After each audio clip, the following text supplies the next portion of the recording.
Next is Chris Chu of Assemblymember O'Donnell's office.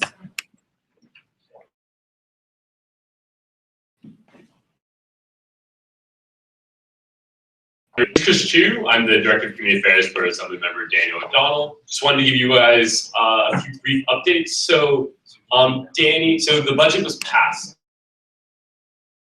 Danny, for the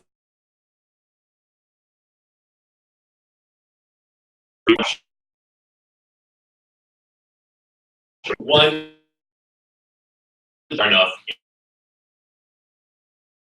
in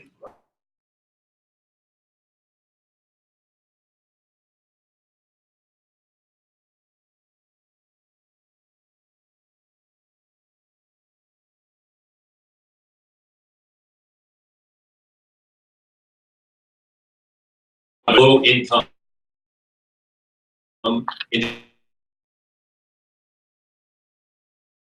individuals will instead kind of fill in the biggest 421A tax rule. So this rule essentially is just 96th Street, and developers with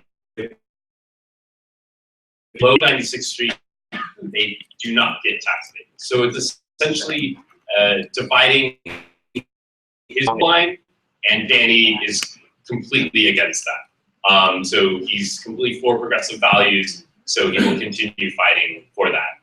The second part that I want to update you on is we have a community writing challenge, which is really meant to celebrate the voices of all students from pre-K to 8th grade. And the culmination of our community writing challenge is our book and reading festivals, where we will present submitted stories, and these are on May 30th, May 31st, at the George and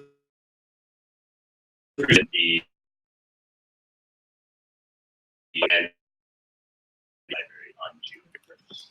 There'll be snacks, guest speakers, free giveaways. Yeah, thank you. Thanks, you're always good. Next is Michael Stinson, Controller, Scott Stringer's office.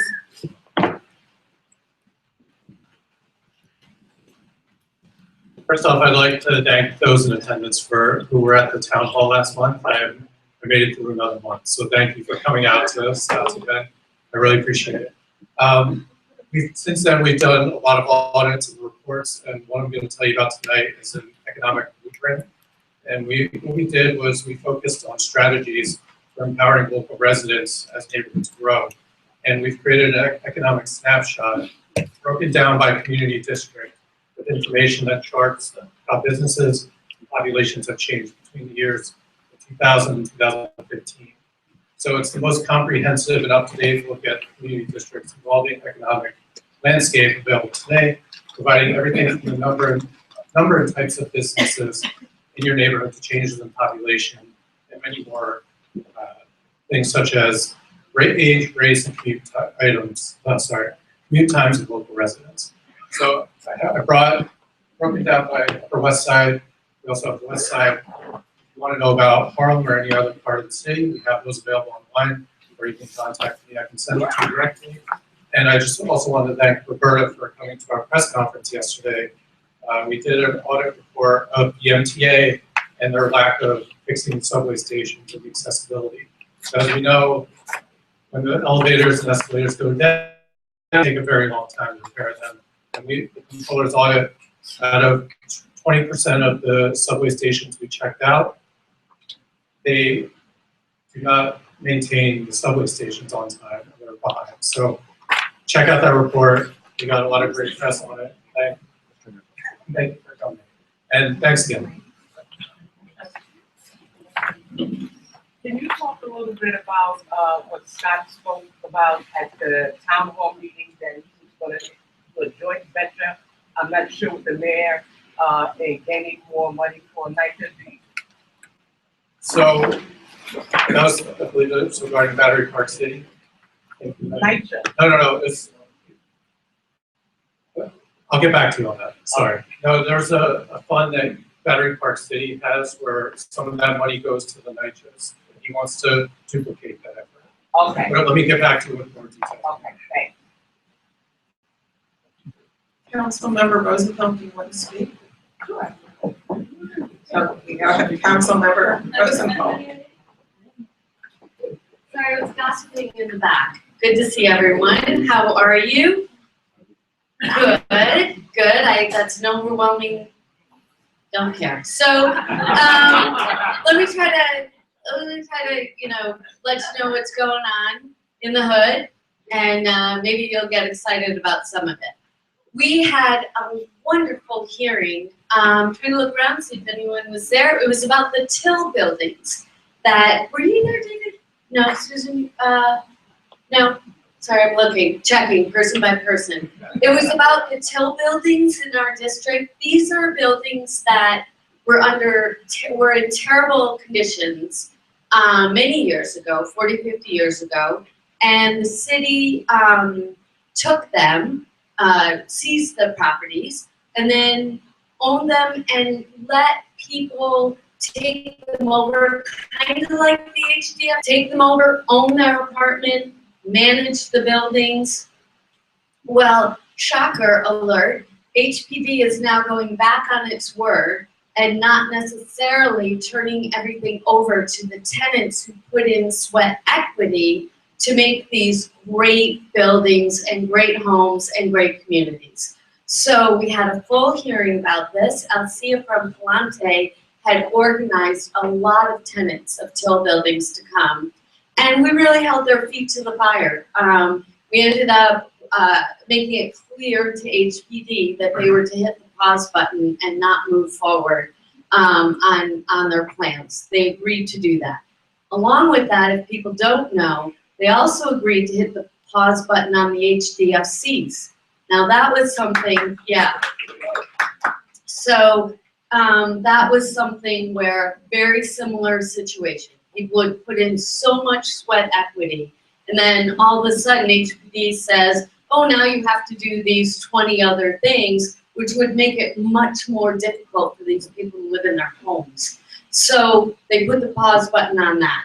I actually have 4 or 5 bills that will likely be passed in the next month or two, should the legislative process move along, as we hope it does, to make it a lot easier for tenants to stay in their homes.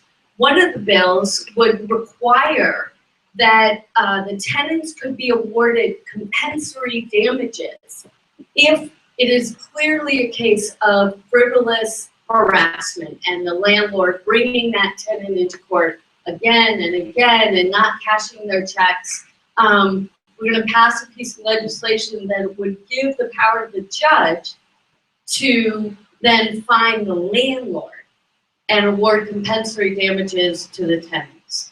I've got another piece of legislation to require the Department of Buildings to have an office of the tenant advocate. The idea there is that we want to put tenants on an equal footing with the building owners. And right now, it's such a Sisyphean task for a tenant to get anywhere in the Department of Buildings. As Susan knows, it requires a lot of intervention from council members. It shouldn't be that way. You should have an advocate right there. Interestingly, HPD's response was, oh, we already do that, so this would be duplicative. So the way DOB said that. So my response to that was, I know, let's not make it duplicative and just create the office and have all those people work there. And then it could all be together and you will get credit for what you're doing. That seemed to overwhelm them. But I'm not letting that one go. I've got 2 more bills having to do with tenant harassment. You know, feel free to talk to me about them, ask about them afterwards. Does everyone know about the results from, all right, raise your hand. Who voted in participatory budgeting? Maybe? Yes? Oh, very impressive. Good, good, good. Well, thank you for voting. 1,000 more people voted this time compared to last time. We had over 3,100 votes, and the top vote getters were all of our public schools. So that was great, yeah. PS 166 got a library upgrades. PS 9 is going to get air conditioning technology upgrades at Frank McCourt.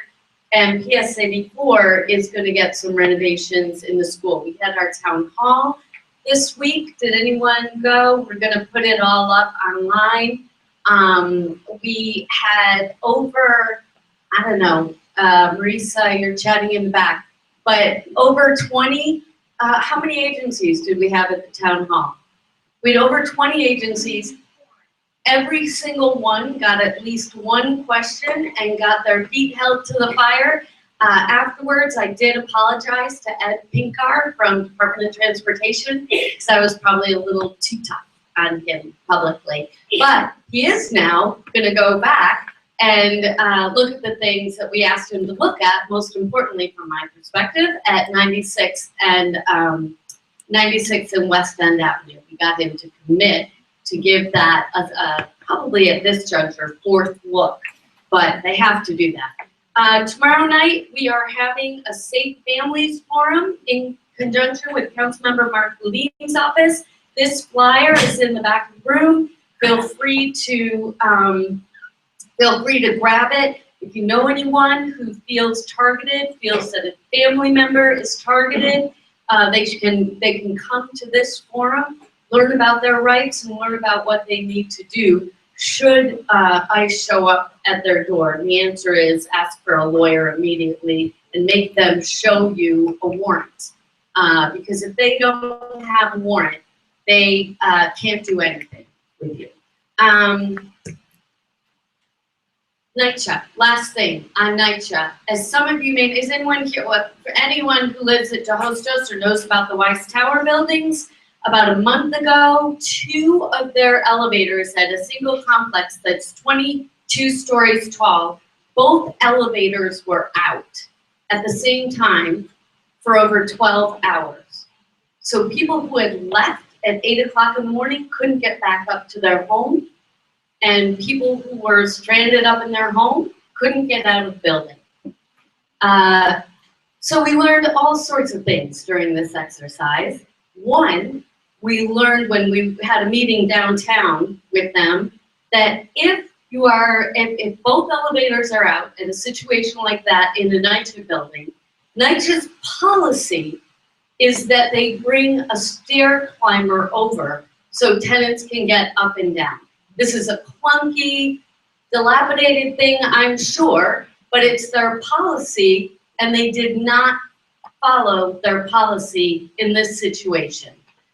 We actually think we're going to get some good news hits on that as well. We found out the reason that the elevators were out was because that morning, maintenance staff did not check the pumps. They have 2 pumps that regulate the speed of the water. Both of them were broken, and the water tower overflowed. All the water poured into the elevator shaft, right? So yes, they were there for many hours trying to fix it, but they've still been going back there almost every day to continue to try to fix it. Now you may say, wow, that sounds great, NYCHA goes there every day, but it doesn't just happen that way. The only reason NYCHA actually came out in the first place was because when they told me over and over again that there was a guy there fixing it, I finally went in the lobby and FaceTimed them and said, you show me which guy is the elevator repair guy, because no one's here. 10 minutes later, somebody showed up, which was just great. Every time there's been an outage or someone has been stuck in the elevator, that tenant association leader texts me and I text downtown. And within a half an hour, a repair guy is there. If that's what we have to do, is babysit NYCHA, that's what we're going to do. Because what's at stake is people not being able to get in their homes or getting stuck in an elevator, which is outrageous. We are having a workshop and a clinic. I see your hand, 1 second. We're having another of our workshops for small businesses. For those of you who don't know, I sponsored and we passed legislation to help small businesses. We talked a lot about this at the town hall. Small businesses have it coming at them from every direction. There is no magic fix. And so what we have to do and what we have been doing as a council is trying to address the issues at every turn wherever we can.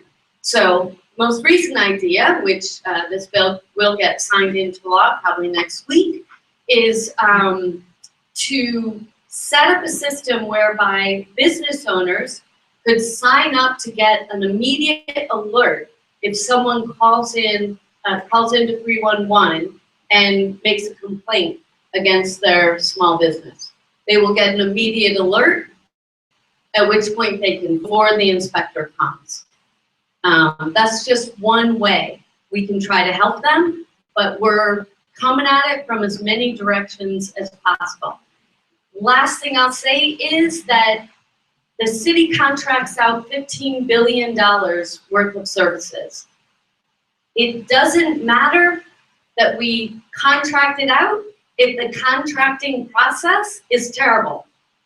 When I started as chair of the contracts committee, contracting was terrible. People were paid 2 years after they did the work. People's contracts weren't signed for a year, so they couldn't even start the work. I passed 2 additional pieces of legislation that will be signed into law next week on procurement reform. If we want to make any headway with getting more minority and women-owned businesses, procurement reform is the first place to do it. And we're now making some good headway. Sorry, Madeline. I know you're not council person in my particular district, but regarding elevators or anything, we have new elevators in Dudley. They've been out 1 or 2 every weekend since they were put in. Now, the only reason why they accommodated you is because you are an elected official. That's How is it a resident that constantly calls? How are we to get that type of service when we're not elected officials? How are you going to? Fair question, and I'm happy to, you know where that question gets directed is when the NITRA board meets. It's disgraceful. That was the whole point of my story. They were feeding me lines, and when I got there and said, no, that's when they responded. It's outrageous that it takes an elected official, and there are a couple of lessons learned. It's outrageous that it takes an elected official when the tenant leader had called downtown multiple times, right? 2, they don't do anything unless you're hawking them, over and over and over again.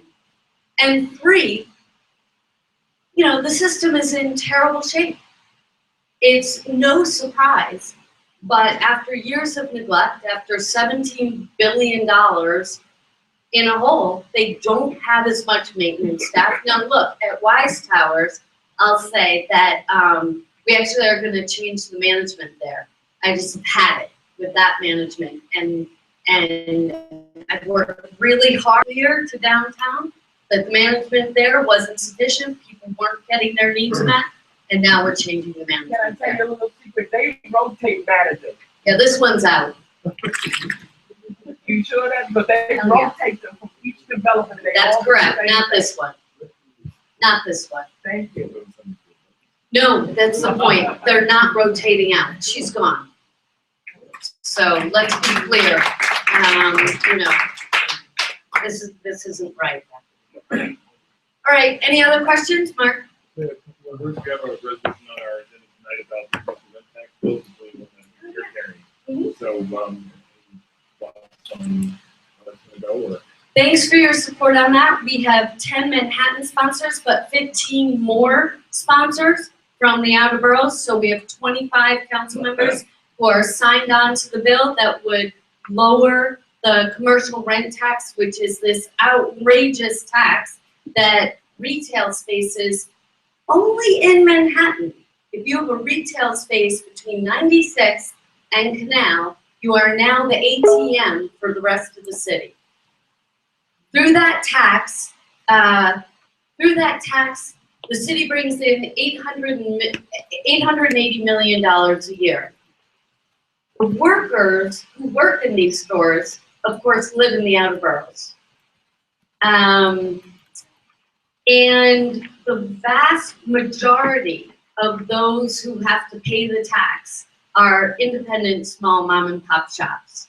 So the bill that we're trying to get passed would relieve, I think it's over 3,000, do you remember, Monica? It's over 3,000 businesses who pay 6% of the total. They contribute 6% of the total 880 million, and it will provide relief for over 3,000 retail shops. We're not stopping. You know, we have a month till the budget's over, a month and a week. There's a lot to fight for, and that's one of them. It's high on the list, and if you look at the budget negotiating team, which I'm on, there are a good number of Manhattan members. So anyone who lives in the Donaldson's district, you might want to remind him that this is a good thing that he should fight for in the budget negotiating team time. Does that make any sense? Yes, it does.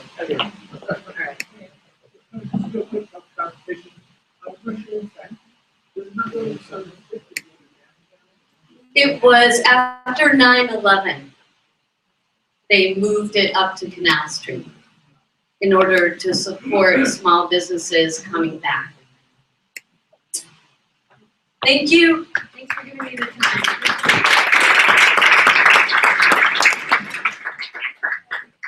Our next speaker is Jennifer Greer from the New York City Public Advocate Office. Hi, my name is Jennifer Greer from the New York City Public Advocate's Office. I just want to start with you. I started last week. This is my first board meeting. So thank you. We do have a bit of news. It's actually pretty big news. The Public Advocate, as you might know, introduced a bill at council last year regarding equal pay, and it was to bar employers from asking future employees for their salary history. So the bill was passed last month by the council and will be signed into law this month by the mayor. Woohoo! Yeah, thank you so much. Next is Sean Conklin from Councilmember Johnson's office. Try to keep up that pace. That was great. Do that that 30 seconds. That's where it's at. Next week, May 9th, Tuesday at 6:30, the council member is having his annual West Side Summit. That'll be down at the Whitney Museum. So if you are like me and have had to lie to people and said, yeah, I've totally been to the Whitney, when you haven't, this is your chance. Go to the Whitney next Tuesday at 6:30. We're going to have Upper West Side favorite Comptroller Scott Stringer delivering our keynote address. So if you forgot any questions to ask at the forum, you can pound him down there. Again, that's next Tuesday, 6:30 at the Whitney. So come on down. You can find more information at CoreyJohnson.nyc. Thank you. Next up is Gus Simpson from Assemblymember Linda Rosenthal's office. Hi everybody, Gus Simpson from Linda Rosenthal's office. First budget update because of where we are is that we secured $125,000 for God of Riverside. This was something that Linda fought hard for. Danny also wrote a letter to the governor in support of this, so it's a shared victory. On the subject of NYCHA, the assembly, the state is increasing its budget allotment to $200 million. This year was a 100% increase from last year. There is a lot of work to do. Obviously, we talked a lot about the federal shortfall. This is just the beginning, but it is good to see that funding increased by such a significant percent. Raise the aid, obviously incredibly historic. There are some shortcomings that the assembly member still thinks need to be ironed out, but we are very excited to have been a part of that. The revival of the 421A program is the dark cloud of the budget, unfortunately. Our developer-in-chief, Donald Trump, had profited $150 million off of this program during his time in the private sector. So that tells you all you need to know, given how little affordable housing is in some towns. Thank you. Josh, could you continue about the double $200 million vote program? Capital. Our next speaker is Ellie Helps from Congressman Abner's office. I will be brief. First, some good news. The federal government will probably not be shutting down this Friday. So I think that's good news all around. We're seeing some good signs out of the negotiations, including no money going to a wall or any funding for cost sharing in terms of health insurance. This is promising for the budget negotiations we'll be having in the coming months for fiscal year 2018. Also want to speak to a bill that the Congressman has signed on as an original co-sponsor. This is the Pay Equity for All Act, and similar to the Public Advocates bill here in the city of New York, it would bar all employers from asking about previous salary history. We're hoping this would reduce the kind of wage gap that many minority groups and women see. We're hoping to see some traction. We'll keep you posted on that. Additionally, the Congressman has been a strong advocate for the removal of Sebastian Gorka from the White House. We feel that somebody with ideological leanings towards far-right anti-Semitic groups has no place in the White House. We wrote a letter to the president. We're hearing reports that he will be moved to another agency. That's not enough. He needs to be fully removed from the government. So we're hoping to see some additional steps taken. And lastly, the Congressman, along with Congresswoman Lowy and Congressman Swazi from the New York City delegation, have just introduced the Tax Equity Act. This would adjust federal income tax brackets to take into consideration varying costs of living. So we see families in New York City that say make $50,000 a year paying the same in federal taxes as a family making $50,000 in Nebraska. We think that there needs to be some modifications into account these gross disparities in cost of living. So we're hoping to see some progress there, and keep your eyes and ears open for additional information regarding that. Thank you so much. Next up is Peter Ejemian from Senator Coyleman's office. Hi, my name is Peter Ejemian. I'm here replacing Tara for the time being because she's in Albany helping the senator. So I just wanted to give you two quick updates. Earth Day was this past weekend, I believe. To commemorate that, Brad introduced legislation with Senator Liz Krueger that would require SUNY and CUNY and their affiliated organizations to divest from publicly traded fossil fuel companies. So we think this would have a big environmental impact and help. And then also talk quickly about Brad's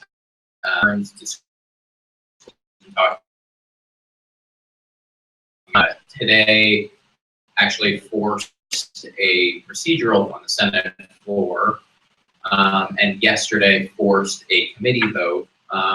Republicans didn't want to take up either votes because they don't want to, vote against transparency, but they did. They voted against it yesterday, and they voted against it today. He is like a dog with a bone on this issue, and I think for good reason, because we've seen from Donald Trump's tax plan, he wants to cut taxes for billionaires and millionaires. We don't know how his tax plan will impact him because he hasn't released his tax return. So the legislation, has been mirrored in 29 other states. So we're going to keep pushing for it here, but if we can't get it here, even if we can get it in one of the other states, it'll have a huge impact for the next election cycle. And that would require any candidate for president and vice president to release 5 years of tax returns. That's it. Thank you.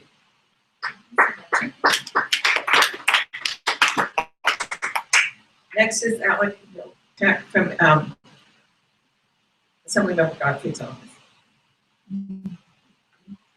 Hi, everybody. I'm going to keep it short. There's only a few things.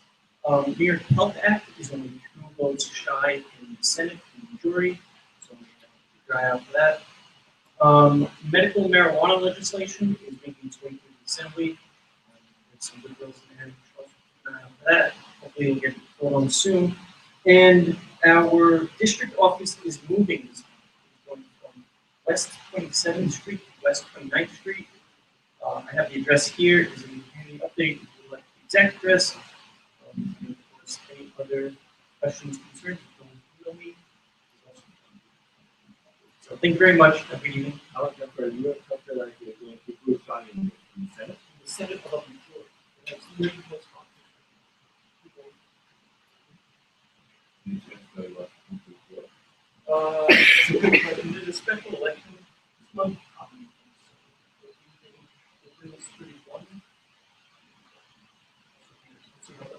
That's the purpose, right?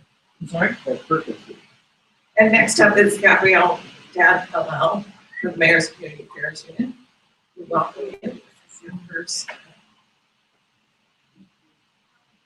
Hi everyone, I started a couple of weeks ago as a new Manhattan Borough Director with the Mayor's Community Affairs Unit. As Roberta said, my name is Gabrielle Danilel. I've met with Roberta and Penny to discuss some of the issues that your community is facing, but I'm looking forward to working with many of you and working on the issues where the Mayor's Community Affairs Unit can play a role, interagency collaboration, or meeting with people who believe that the administration needs to hear what they've been doing.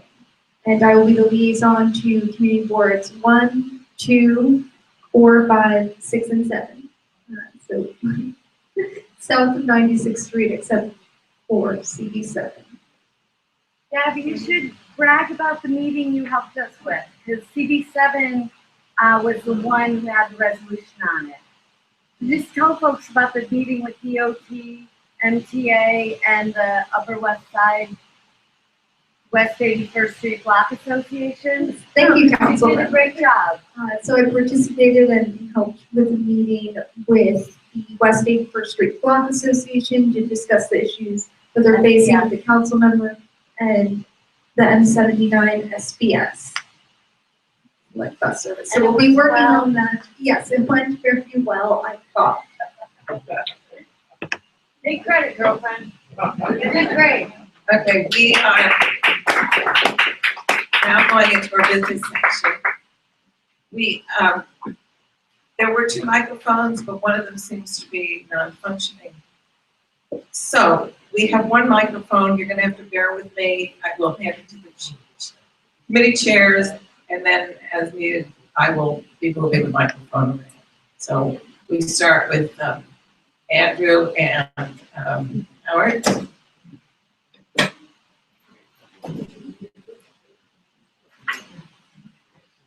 Good evening. We on our first item, we have a couple of public speakers, the first of which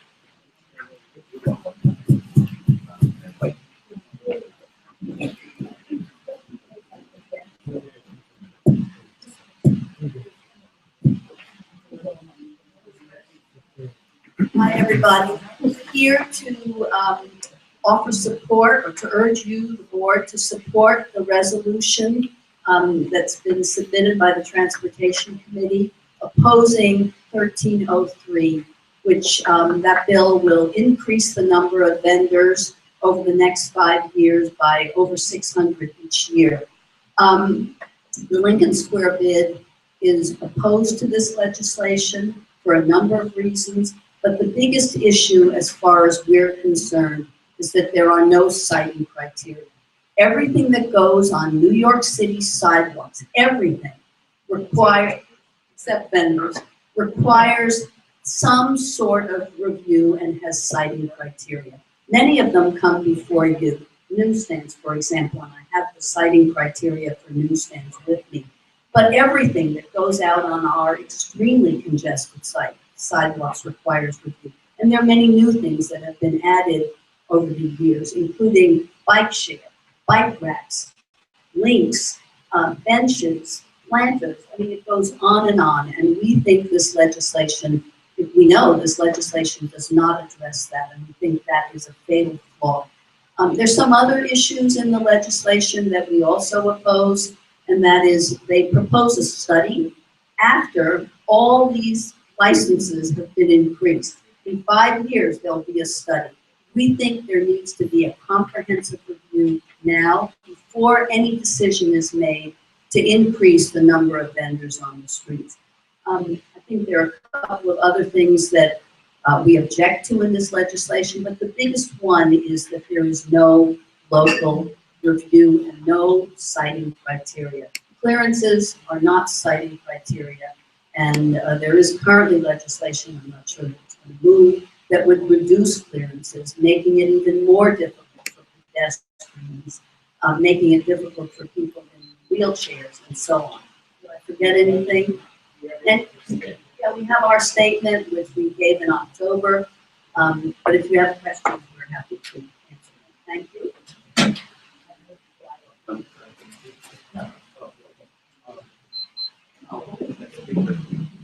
Next speaker is Amy Slattery from Councilmember Mark Levine's office. Mark Levine, as you probably know, is the sponsor of Intro 1303.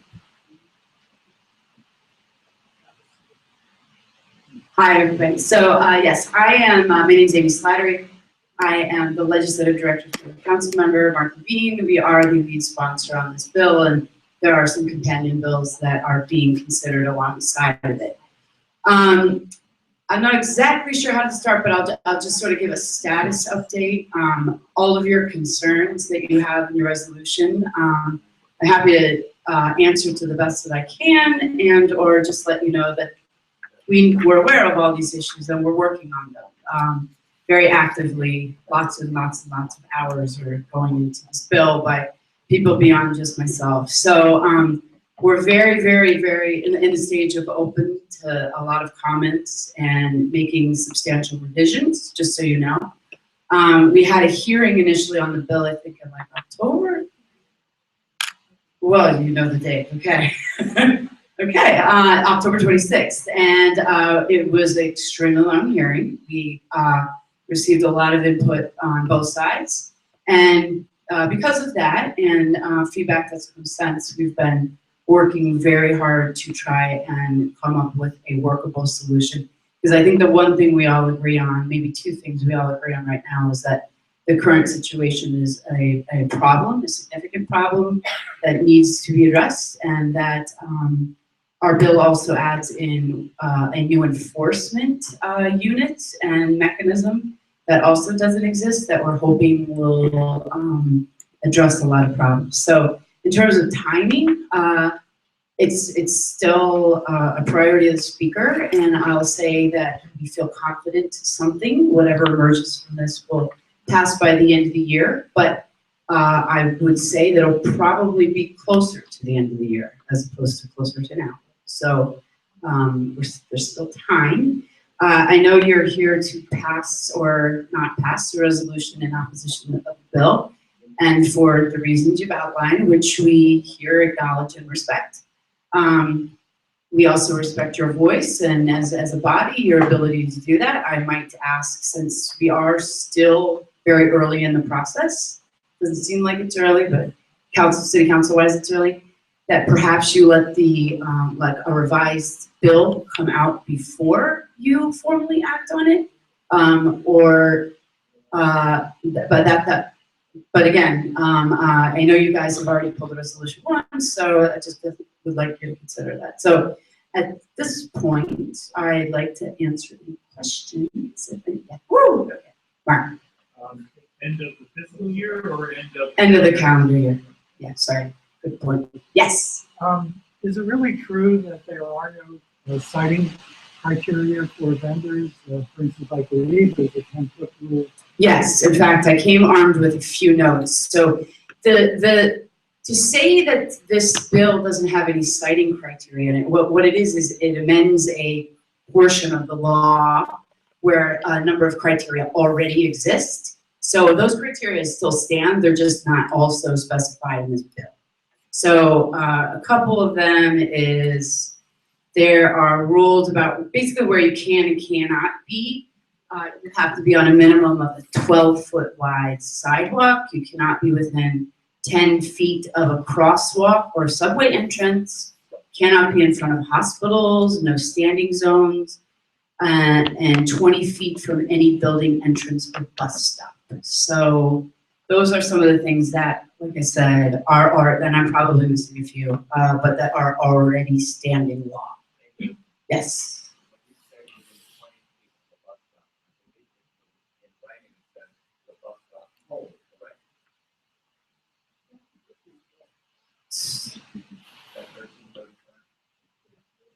I'm not entirely sure, but I can certainly get back to you. Yeah.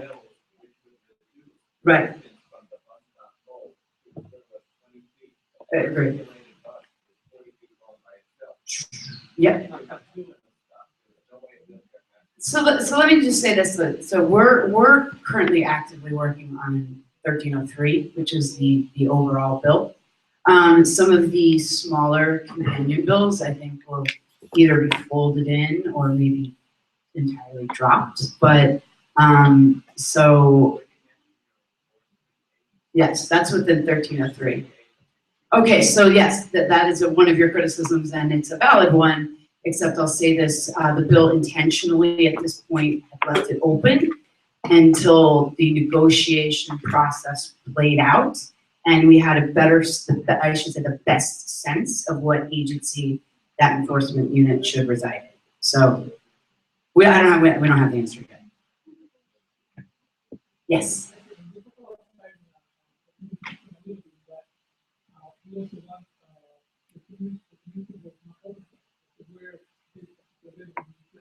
Oversight or input, at least, right? So that's something we've heard from other community boards as well, and we're certainly considering it and sort of working out what the legal authority of something like that might be. So there's a lot of concerns also within the bill that there's legal issues why they are where they are. So I'll have and answer that to the best I can. Okay, I think.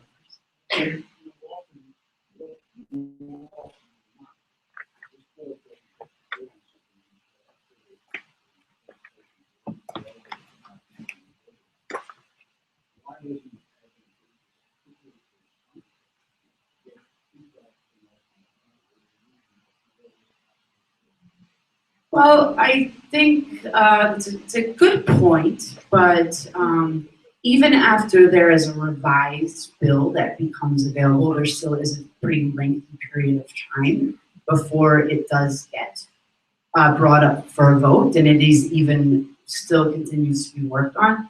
So we feel that really like the fairest point in terms of understanding the legislative process would be to wait until that point, because what is going to emerge is going to be a substantially different bill than you see today. So I think that could be important. But you know, I understand your feeling about acting sooner rather than later, but also feedback and input doesn't have to be done in the form of a passed resolution. We're obviously working on all the things you guys have. Yeah.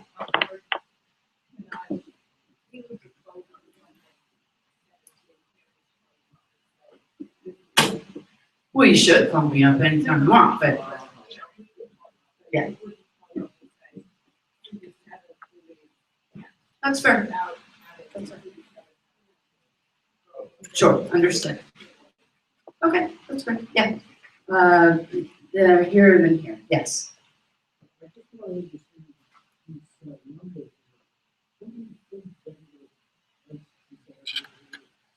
Okay, so I'm a little rusty on some of that data since it's been a while, but I believe that number is 3,000. And so this rollout would essentially double it over the course of 6 years. Because in the first year alone, there's no new permits issued. That year is the year where the enforcement division and procedures and all those issues will be ironed out. And then at that point, increments of the permits start getting rolled out. No, it's not specified by borough. No, not at the moment. Over here. Over here, this Not side. at the moment, no. Well, I don't think that legally we can answer that question because we have to, a lot of the vendors that have been operating with someone else's permits, like a rented permit, are going to be given priority in terms of getting their own permit. So there's a lot of people on an existing wait list that are going to be given priority. And so a lot are going to be going to them first. Excuse me.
Okay, I think that's fair, and I think probably my time is wrapping up here, but I'm happy to talk to any and everybody.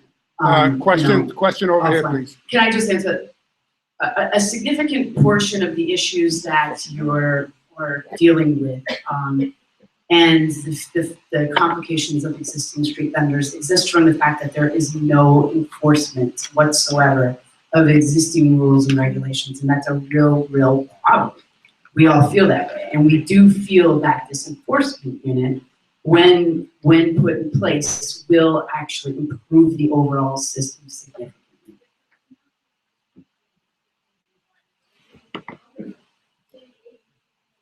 Okay, I don't know if we could fold that into this bill, but I would look into it.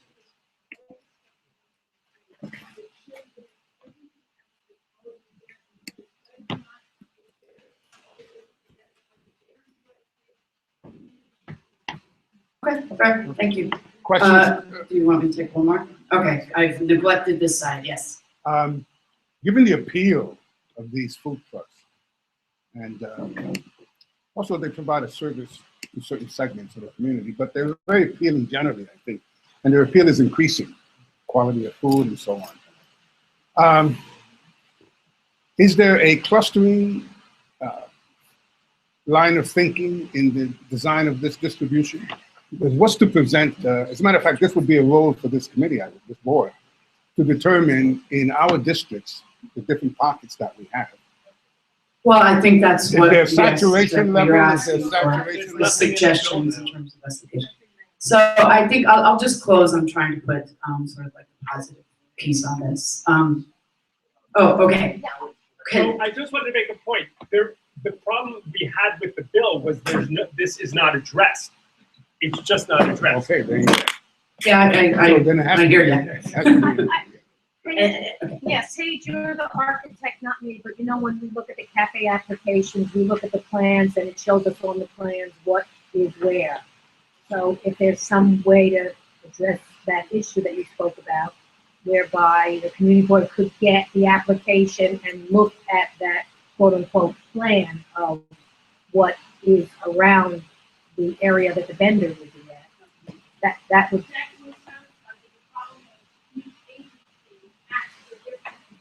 Oh, okay, yeah. Uh-huh. Uh-huh.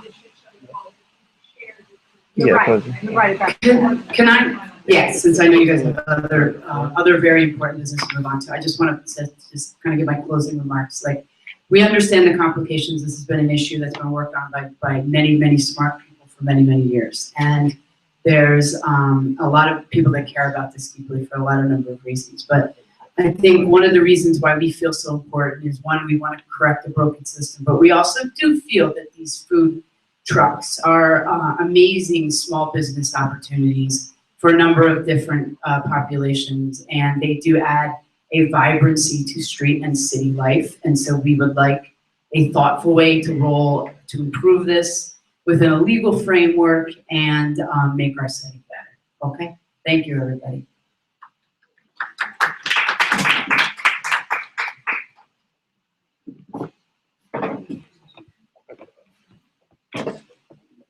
Amy, I just want you to know that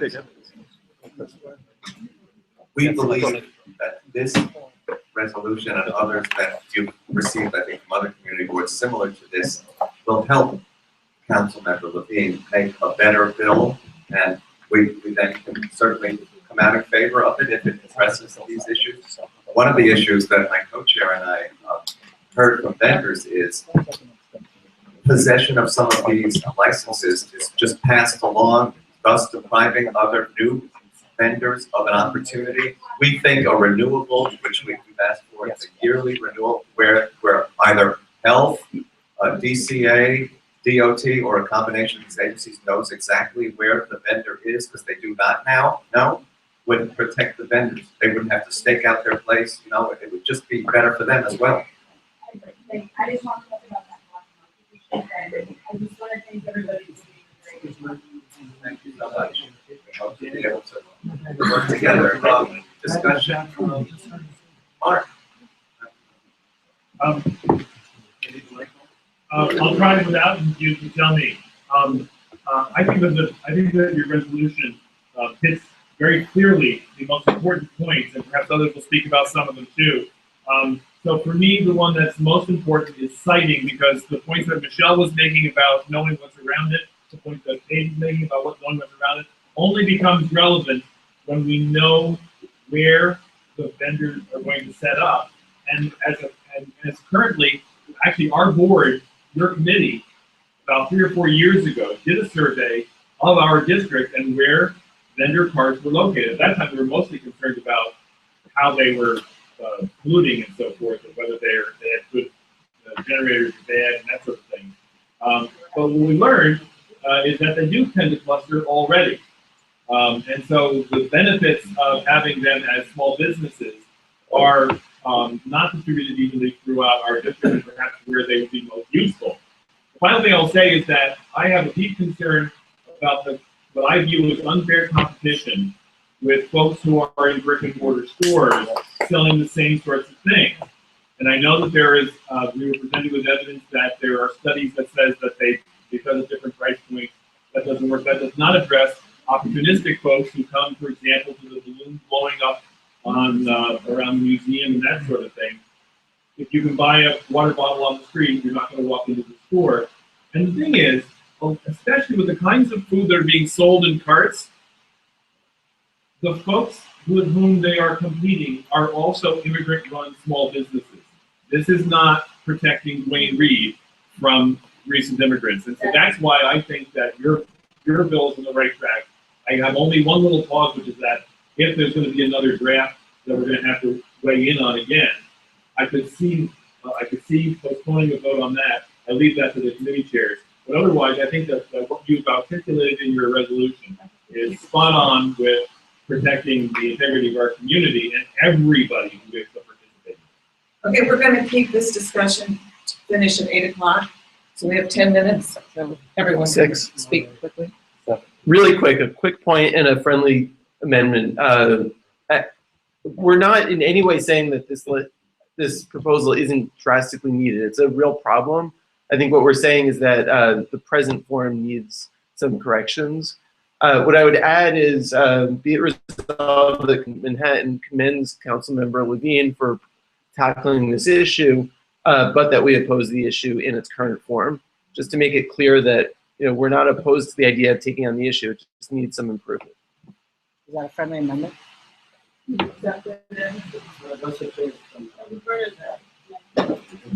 Did he accept it? Oh. Sure. Good, good. Okay, I just want to voice my support for the resolution. I think that the vendor process is actually deeply flawed, and then expanding that without fixing those underlying problems it's half-baked. It's the wrong thing to do. It also sounds as if the resolution is still in its working form, and we should oppose what had been proposed in the first instance, just to register our opinion with the council member and the council, so that they can work off of our articulated concerns and hopefully come back to us with something that's better and hopefully also addresses some of the root problems with the permitting process themselves. I'm speaking as a former small business owner and also an owner of a cart license. I think it's very unfair because most of the carts have one person with low income, and the small business that they're going to hurt probably have 10 or more employees, all low income who are going to be hurt by this. The carts pay no rent taxes, no rent, and it's just unfair competition. And also by increasing 3,000 carts in the next few years, it seems like the streets are going to be paved with carts. They're going to be competing with each other. And so I think this really needs to be thought through much more carefully.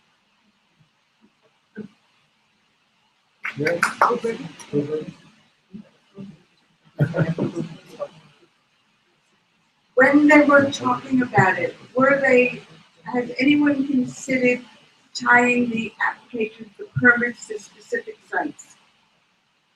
They are not talking about that. That's not in this bill. It is not in the bill. Was it brought up at all? The weekend does not even know where all of the food vendors are. They just know it's getting back to sale. And that's why we're bringing up citing is important. They have to know. The permit agency have to know where the vendor is. And that's how they start competition among the vendors as well. Exactly. And it stops the dynasty from giving over the years to the preferred people and stopping new people from getting an opportunity.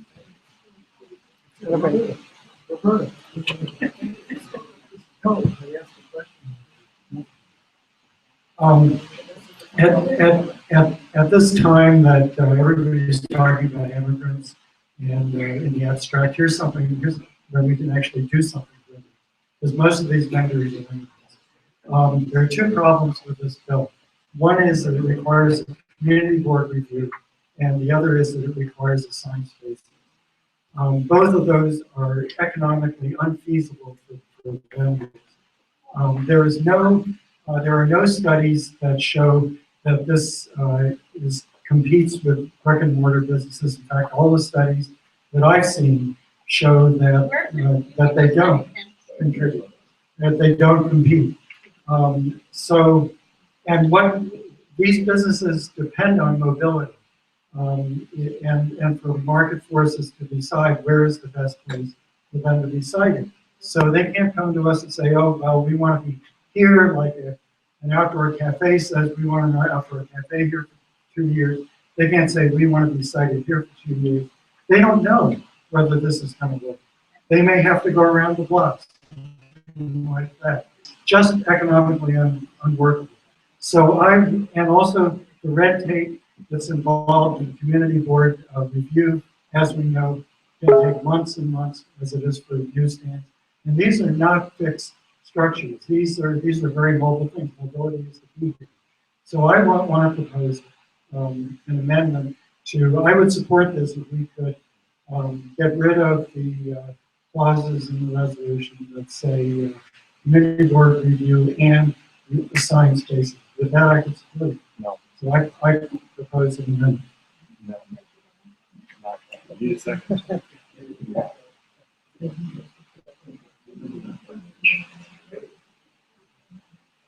Is there a second? Has there been a second to okay, then let's just vote on the resolution. I'll second it to have a discussion. I think I heard things now that were very different than have been said, and I started thinking about it. Are we serving the members properly? Are we serving the communities properly? What are we making these decisions about? I'm not convinced, as I was 2 minutes ago, that all this is okay. So I'll second it just to have a little discussion to sort out some of these important issues. Call the question. Well, come on. Yeah. Well, people have to. I mean, that's. Wait. Is that okay? Parliamentarian? Who's the parliamentarian? Okay, all those in favor of the amendment? I want to discuss it. This is voting for the amendment. Let's take for discussion. Those in favor, 1, 2, 3. But how is that discussed? People want to extend. Three in favor, all against? All against?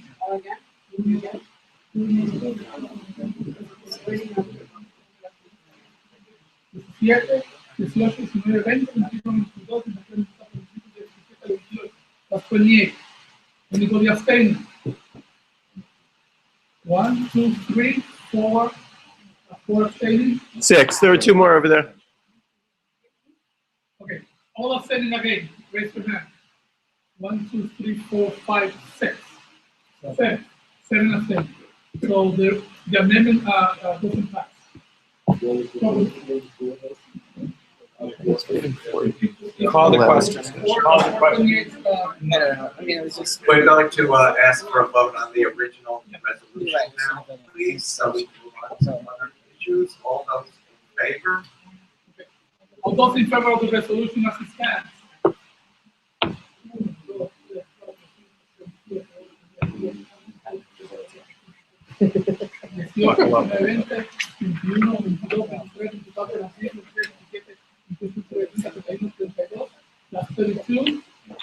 Against? 1. Abstaining? 1, 2, 3, 4, 5. So the resolution passes. 32-150. Thank you. The next one should be far easier. It's a vote on Manhattan Henge, the Museum of Natural History's annual celebration of the 2 days of the year. This is one of them, when the setting sun lines up perfectly with Manhattan's east-west street grid. It's held at 79th between Columbus and Amsterdam.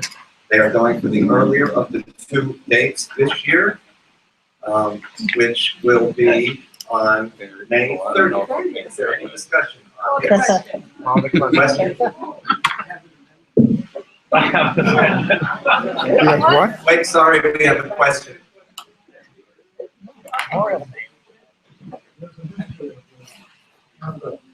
It's so important, but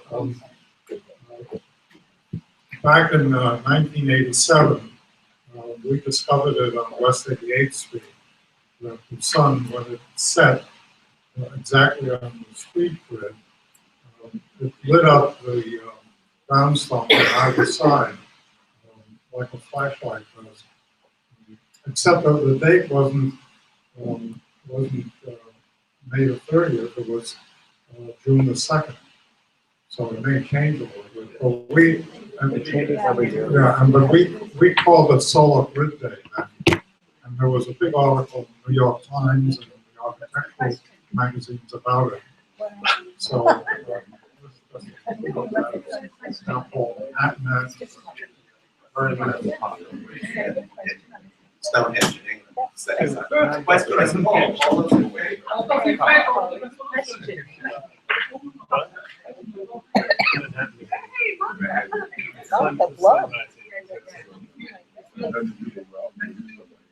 I think we should approve the citing.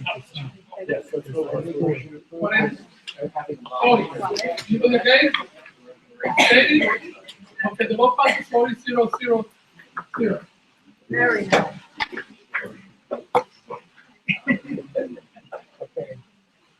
You're on. Okay, I'll take one more and Howard will take all the rest. So, we now have a resolution about the proposed newsstand for the southwest corner of 62nd and Broadway. We have disapproved this, and we have asked the Department of Consumer Affairs to remove this location from its database of available locations because several applicants have applied for this and they have never been approved. One was not approved due to faults under the sidewalk. One was not approved by the Public Design Commission because this location apparently interferes with the view corridor of Columbus Circle. We believe the applicant should be entitled to another application, which we told them we would speed up. We would immediately vet any sites that they asked for, so they wouldn't lose another month extra, and that DCA should not charge them for the additional application because this location, for some reason, never gets approved. So that is the current location. I believe Dan wants it. Thank you. At the committee meeting, it notes in the resolution here that this was unanimously approved. My vote was against this, and I'll tell you why. This has been heard a number of times. It's true and disapproved at the Transportation Committee previously. The primary reason in all cases was because it was in front of TD Bank, and blocking the view of those various other things. The other things that were considered and mentioned being where there is a vault there, and where there was several years ago, the Design Commission disapproving it for being in some kind of a view corridor, which frankly I don't understand. Was never really very carefully or even considered by the committee.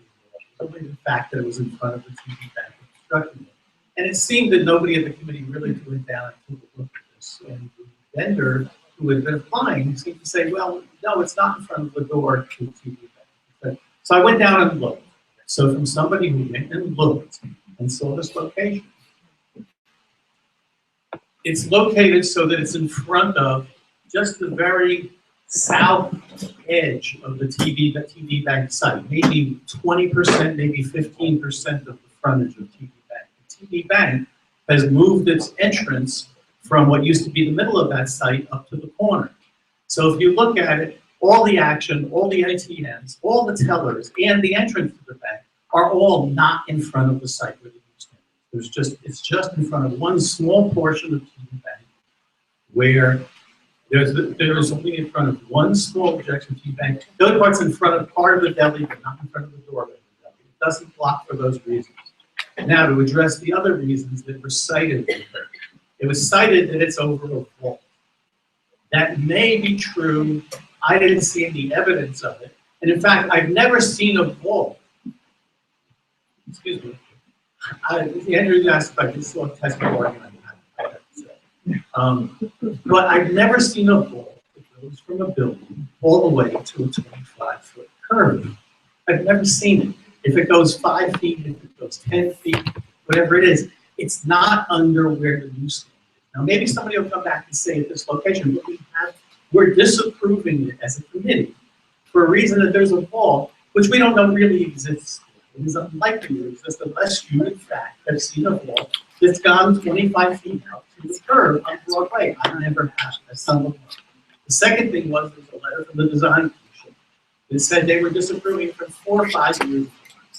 It said something about it in a view corridor. Now, we never seriously considered that before because we had other reasons to disapprove it. But I'm telling you that right now we don't have a reason to disapprove it from the bank. So now we ought to look at that. And I don't know that the Design Commission, it's a wide sidewalk. I don't know where they get a view corridor on 62nd Street. There's other kinds of street furniture and things that have come along in time. I think we ought to have the Design Commission go and look at this again and see if they really think the same way before we look at the disapproval. So I think that as a committee, we disapprove something, it really has no reason or has suspect reasons for why we disapprove it. And that's why I believe it. All those in favor of the resolution? All those in favor?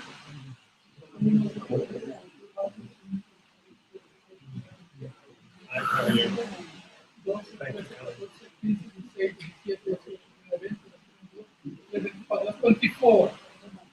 Again, the resolution. 4, 5, 6. That's 6. Abstaining? 1, 2, 4, 5, 6, 7, 8. So the resolution passes 24-6-8. Okay, Andrew and I have divided up our agenda because we have a big agenda this time, so we're halfway done. The next resolution regards West End Avenue and 96th Street, which is a very, very unsafe intersection. There have been numerous incidents there. It is the intersection that comes right before the entrance to the West Side Highway. So cars are getting in the highway mode as they're approaching that intersection. And we adopted a resolution which calls for the DOT to immediately make that intersection safer. And we have a few suggested things, but we call on the DOT to decide what is best for that intersection to make it safer. We have one speaker on this issue who had a very unfortunate incident there, Hilda Chazanovitz.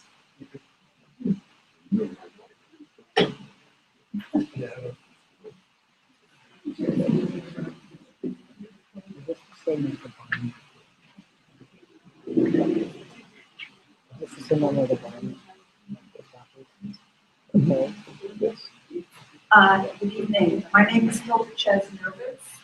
Holding my back. I wanted to be here again. I spoke at the Transportation Committee meeting last month, and the result of the resolution was put forward. I'm here because I decided a while ago that I didn't want to be a statistic. I was struck by an SUV at 96 in West End on June 8th of last year. It was 4 o'clock in the afternoon. I was crossing the street in the crosswalk with the light, and I never saw this car coming. He was making a left turn going north on West End to get onto 96th Street. What's so disturbing about the circumstances surrounding my personal situation is that this could have been prevented. And I think it addresses some of those things. I'm not the expert on how to solve it. I just know that the intersection is a real problem. Please remember that PS 75 is at 96th and West End. There are over 1,400 students there. When I heard the principal, Bob O'Brien, speaking, Helen Rosenthal led, it was pretty terrifying to hear about how he fears for those students and their parents. And from my own experience, talking to crossing guards at that intersection, they feel like they are risking their lives every single day. Yeah. So I again urge you to support this. And I would also ask what else I can do, what my community can do. That since my crash, numerous neighbors, others in the neighborhood, have talked about near misses at that intersection. So while my story maybe illustrates the problem, I don't think my story is unique in what could happen there again. So there are things that we as a community can do to influence the Department of Transportation. I mean, this is not new.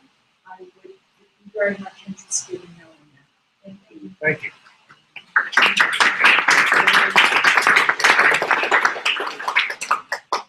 Any discussion? Yes?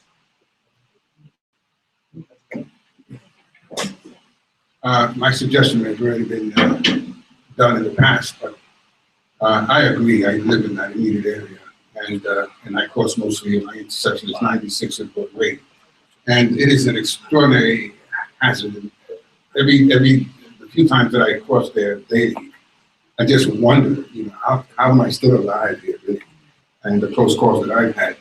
So what I think would work, because this is general and this is correct, but what I'd like to see is the Transportation Committee, by way of 2 people, the chair and so on, embedded in the DOT think tank on this matter.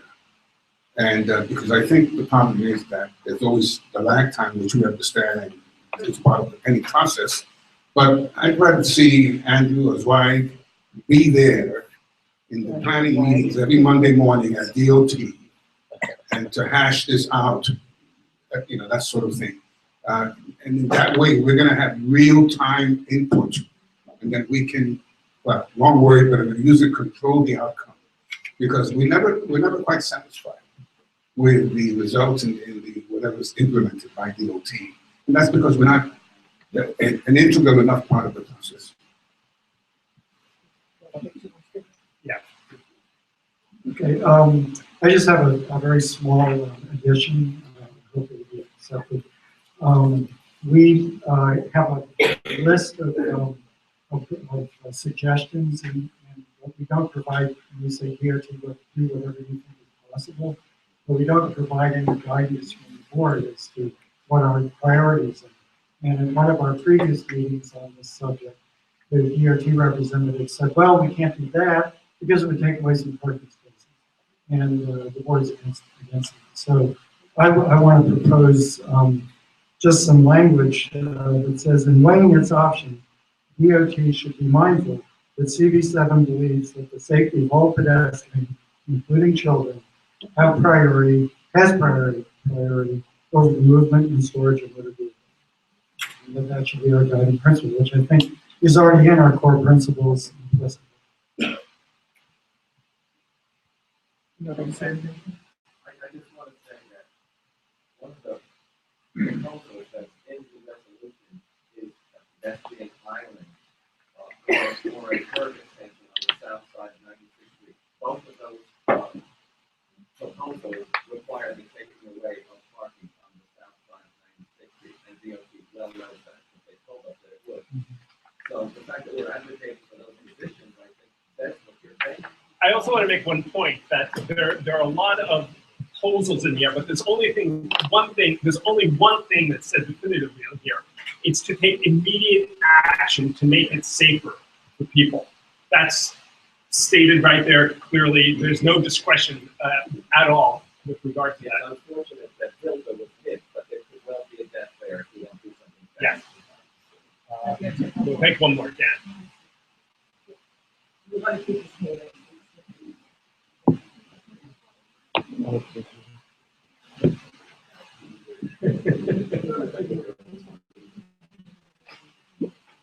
Okay, on here, I have two problems with the resolution as it was finally written.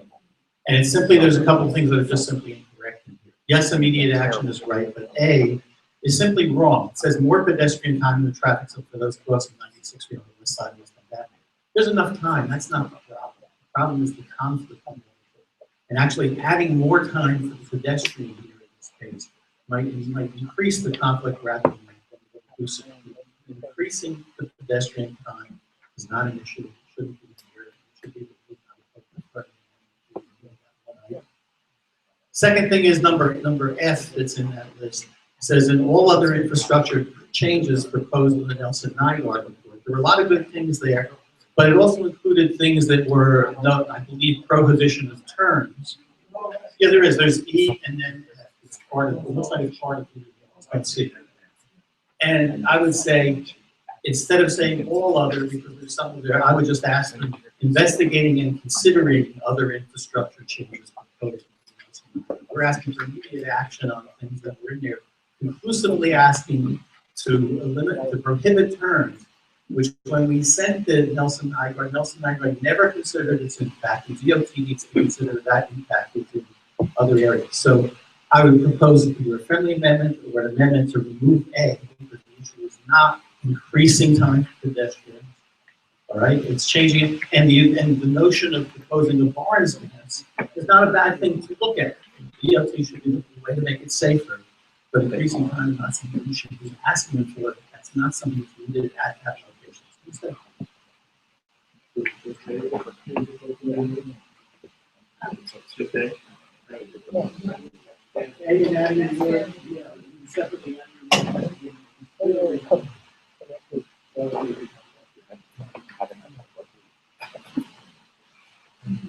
My daughter witnessed a fellow student who was hit by a taxi cab there at that corner. It's definitely a dangerous intersection. One of the things that I wanted to point out was when you come off the West Side Highway, the sign that DOT added that says no left turns if you're going east is too small. Most vehicles don't see that sign, try to turn left up at Western Avenue regardless.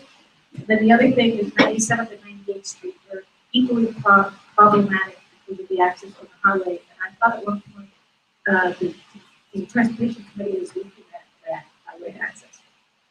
Does that affect the concession?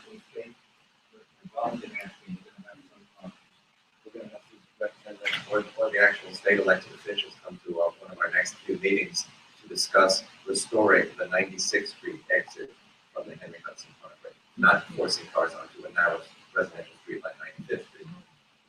But,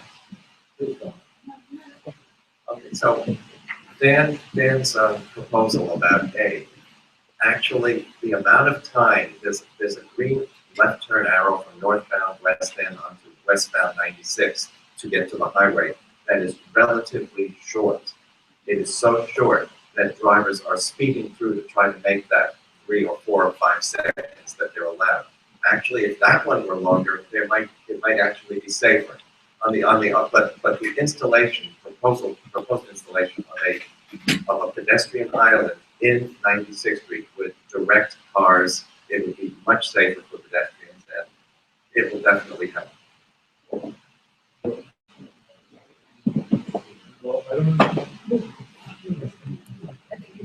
I just want to remind people that the resolution calls for making this intersection safer. If people want to volunteer to help and look at the logistics of it, which was beyond the scope of what we were able to do at our meeting, I'm grateful to them. So I'll call the question for this resolution. Wait.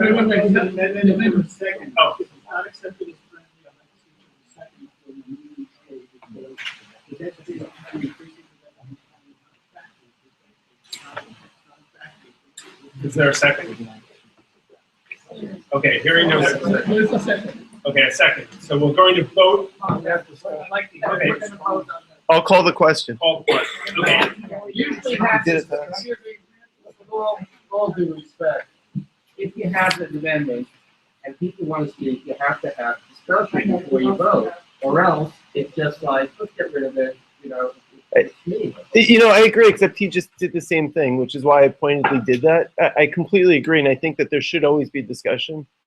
Okay, and can I remind? But I already called the question. Remind people that the point of this resolution is Yeah, to call, because. Wait, can I just say something? It's to call the DOT to make this intersection safer.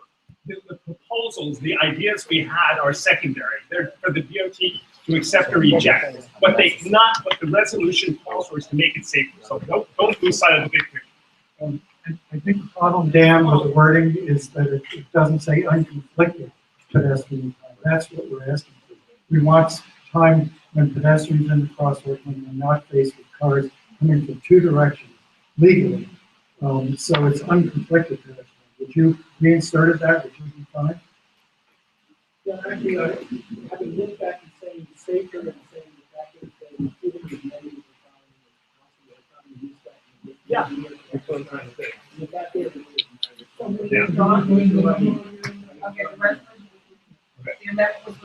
Great. All those in favor of the resolution calling for a safer intersection? All those in favor of the resolution?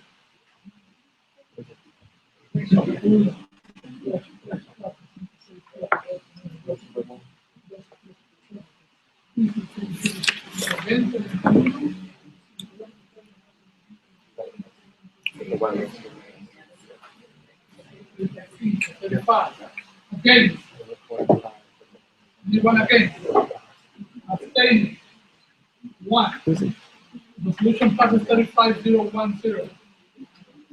Okay, we have our next this is the next to last resolution we have here. It is mixing zones.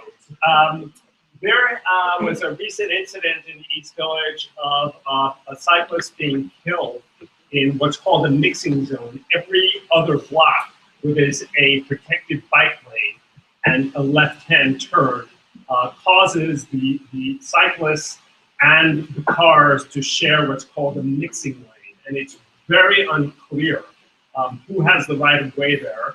That's problem number 1. Problem number 2 is there's a blind spot for the driver where they may have trouble seeing the cyclist. And there have been numerous accidents, and again, including 1 death. So we have actually a speaker on this issue.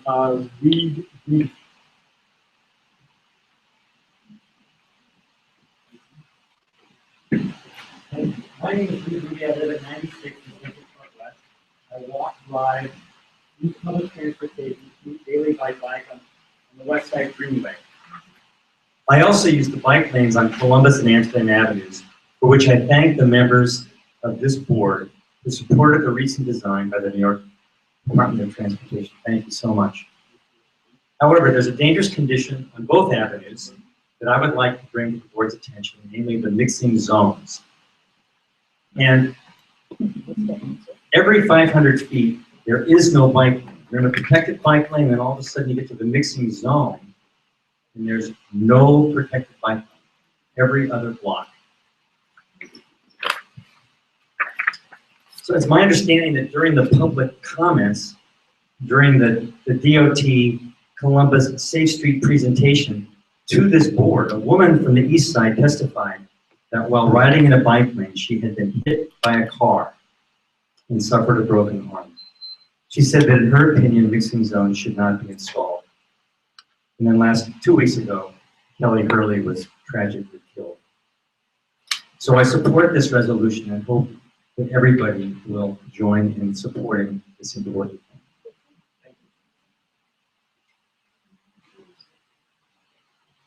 This resolution comes out of the idea we all discussed when we voted in favor of the Amsterdam bike lane. It's that this is something that needs to be revisited from time to time to make sure it's serving the community in the best way.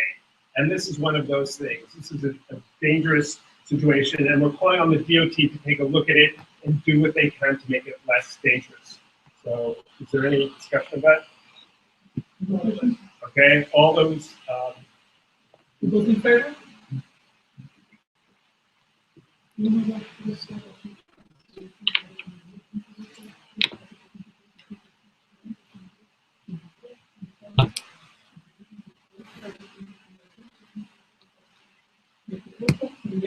Anybody against? Anybody against? 1? 2? Don't hear you again. 1? Anybody abstaining? So the resolution passes 38-100. Okay, at last, and possibly least, they're doing some sidewalk work on the Central Park side of Central Park West in the 80s, and they close off 2 blocks at a time.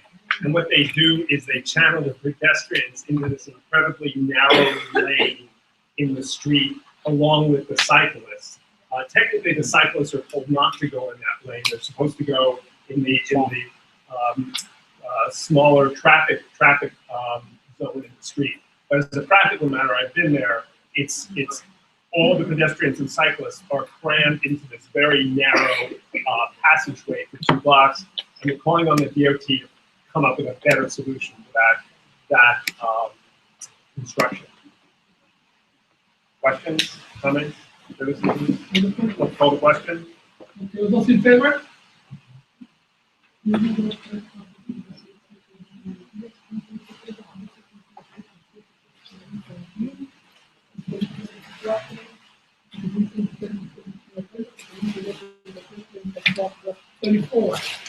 Again.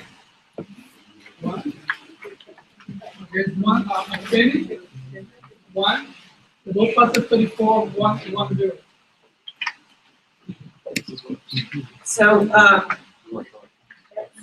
our steering meeting last week, yes, we voted on a resolution that you've heard from Diana Howard about Gail's resolution in support of the commercial rent tax. And we've heard from our council member about it. And so now we have a resolution. I'm going to ask Mark to present the resolution. Thank you, Roberta. Thank you for letting me present. At steering, we are concerned that the bill relating to the commercial rent tax might come up for a vote before we had a chance to be heard on it. And so we passed a resolution at steering that was only directed to Intro 799A, which is probably the key one, which is the one that raises the threshold for the imposition of the commercial rent tax. As the council member said earlier, the commercial rent tax is literally adding insult to injury. It forces the rent-paying tenant to pay a tax on top of, I'm shaking your head no, Brian. No, I hate it. Yeah, it's Oh, It's okay. ridiculous. It forces a rent-paying tenant whose rent exceeds $250,000 as the current threshold to pay a tax on top of that. And as we all know, small businesses, and actually all businesses in commercial leases in Manhattan anyway, which is the only place where this tax applies, by the way. It's only in Manhattan, as you heard, from Canal to 96th Street. That the landlord shifts some or all of the real estate tax burden onto the rent-paying tenant already. So this is literally insult to injury. So the bill on which we passed a resolution was just that part of it. Since then, I have found a few other intros that are in your resolution, and with your indulgence, I would call for a vote on all of them. There are a series of bills. So 799A, which would raise the threshold for the imposition of the tax from $250,000 to $500,000. In my view, it would be 1.5 million, but the impact of that raise would be $45 million. And if that is $45 million is being taken out of the pockets of our small businesses, especially in a neighborhood like ours, where it doesn't take that much to get the rent up over $250,000.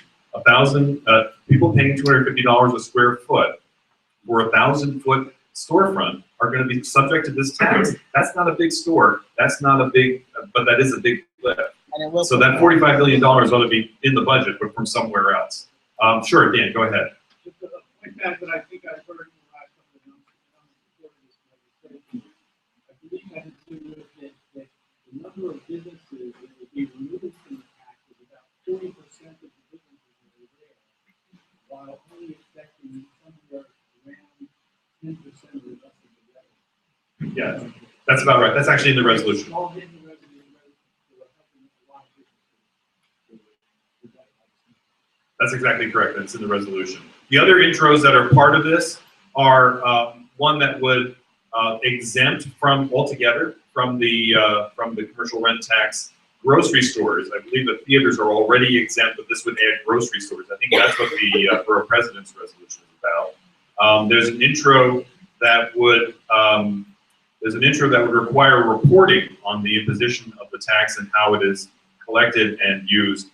So with your indulgence, I would ask permission to consolidate all of those resolutions in support, or one single resolution in support of all of those intros, and I welcome questions and comments.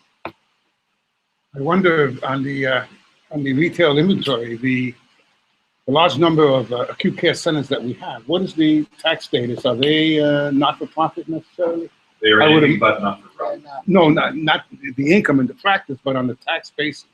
Are they? They are for-profit entities. Try walking in there without a Medicare card or an insurance card. No, I understand that. I understand your answer, but let me, so I get clear, because schools, for example. Schools tax exempt, so that's not Right, that's a profit-making school. They pay half rent, and then they have a completely different tax status. So Mount Sinai or Roosevelt and so on, when they rent retail space, you're saying that they're on the same tax rate as a 7-Eleven sort of thing? I am aware of no exemption from the tax for that. Michelle? Therefore clause. Yeah. The last part, and pre-considered intro number. Blank. It has no. Honest to God, there's a blank. I don't know why, but that's how it's So reported. that's correct. Yeah, Okay. unfortunately, that's correct. I would love to tell you the number, but there isn't. Okay, great. Any other questions? Question. Calling the question. So, All those in favor?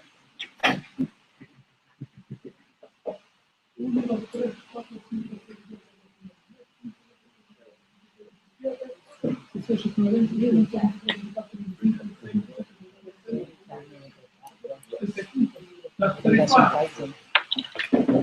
Again.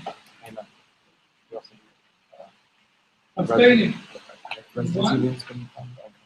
Okay, the vote passes 35-0-1-0. Okay, this is now you're all hungry, and we have a couple of applications. We encourage you to spend time at your local restaurants and bars, and we won't ask where you spend your time, but just do it. Number 8 is or SLA applications for Flame and Kuzan. They're both places that exist, they're operating, they have a change of ownership, no change in the method of operation. I think Flame is closing an hour earlier every night, but apart from that, the committee as well as the non-committee board members approve these SLA applications. As you know, when there's a change of stockholder in the corporation that has liquor license, they have to go through the whole process again, and that's what this is. All those in favor of? This is number 8, the 2 SLA applications.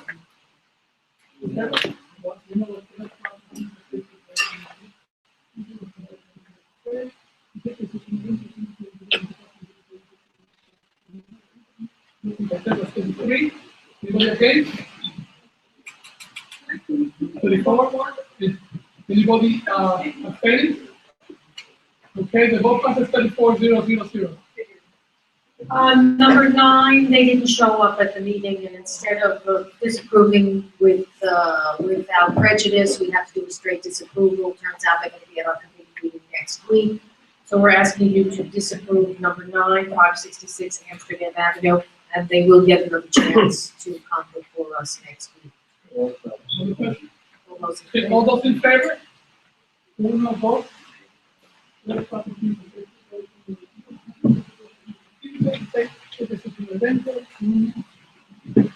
Dos, tres, cuatro, cinco, seis, siete, ocho, nueve, 33, 34, anybody against? Thank you. Anybody abstaining? The vote passes 34-0-0-0. Thank you. Number 10 are new and closed sidewalk cafes. The first one at Beer Papa's on Broadway, 4 tables, 8 seats. Second one, they have Bella Luna across the street. They have, just a beer and wine license. They move, and at their new location, they want to have a cafe, 15 tables, 30 seats.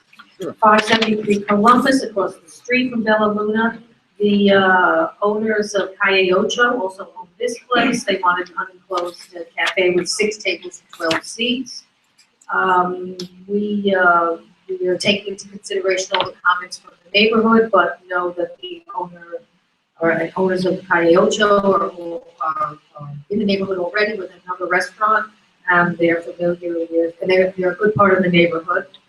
And then finally, 933 Amsterdam, New York Rock Factory, kosher place, 14 tables, 30 seats. They came approved by the bid, among others, including the committee and the non-board members. Yes, Richard. Rock Factory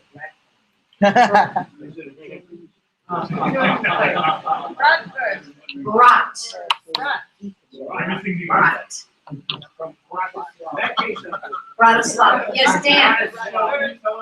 It's the worst. He's not. It's the worst. Yes. I want to just put a quick good word for our friends at Bella Luna, in part because of their being good citizens at preservation. When they took the new space, we encouraged them to look behind the sign panels and so forth, and not only did they do that, they looked behind the walls of the actual interior of the restaurant, found a mural, and preserved it. So, take a look at it. And they also make new windows where the 4 windows on the 88th Street, the 4 bricked up. Nice looking place. Yeah.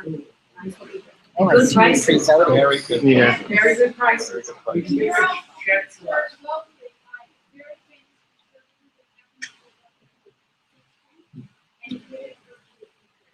Very nice.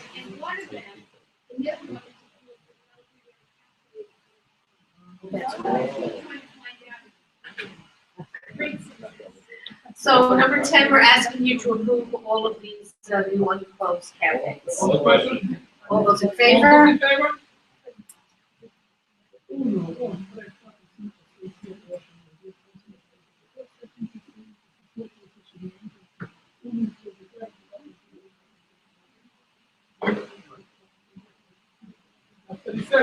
Anybody against? Anybody abstaining? The No pases 37,000. And finally, number 11, 2794 Broadway, West 108, a new restaurant. They would like a cafe, 10 tables, 20 seats. It is Chinese food, but it is in the spicy variety. I can't say the name, Malaxiano food, but check it out. And I'm sure you'll have a good time. And it's only on the avenue, not around the corner, not around. We disapproved. We actually approved it. We, yeah. We couldn't pronounce it, so we figured. Yeah, we wanted to see their updated plan. That's what happened. Mark? That's the one that's replacing that problematic Tara Hill place? Yes, yes. Anything but them, that's great. Yeah. But we're asking you to approve the application. Okay, wait.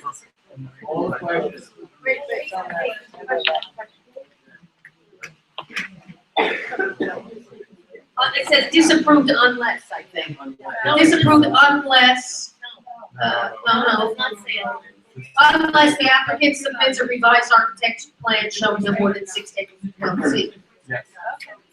So we're asking for you to approve it because they gave us the approved plans for the area only on Broadway, showing 6 tables and 12 seats within the footprint.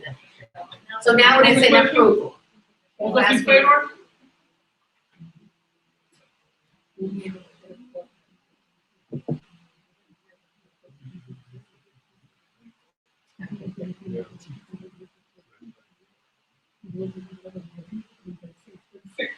Anybody against?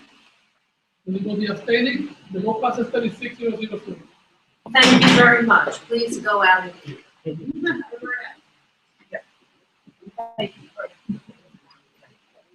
Next, we're changing the agenda around a little bit. Elizabeth Caputo wants to say.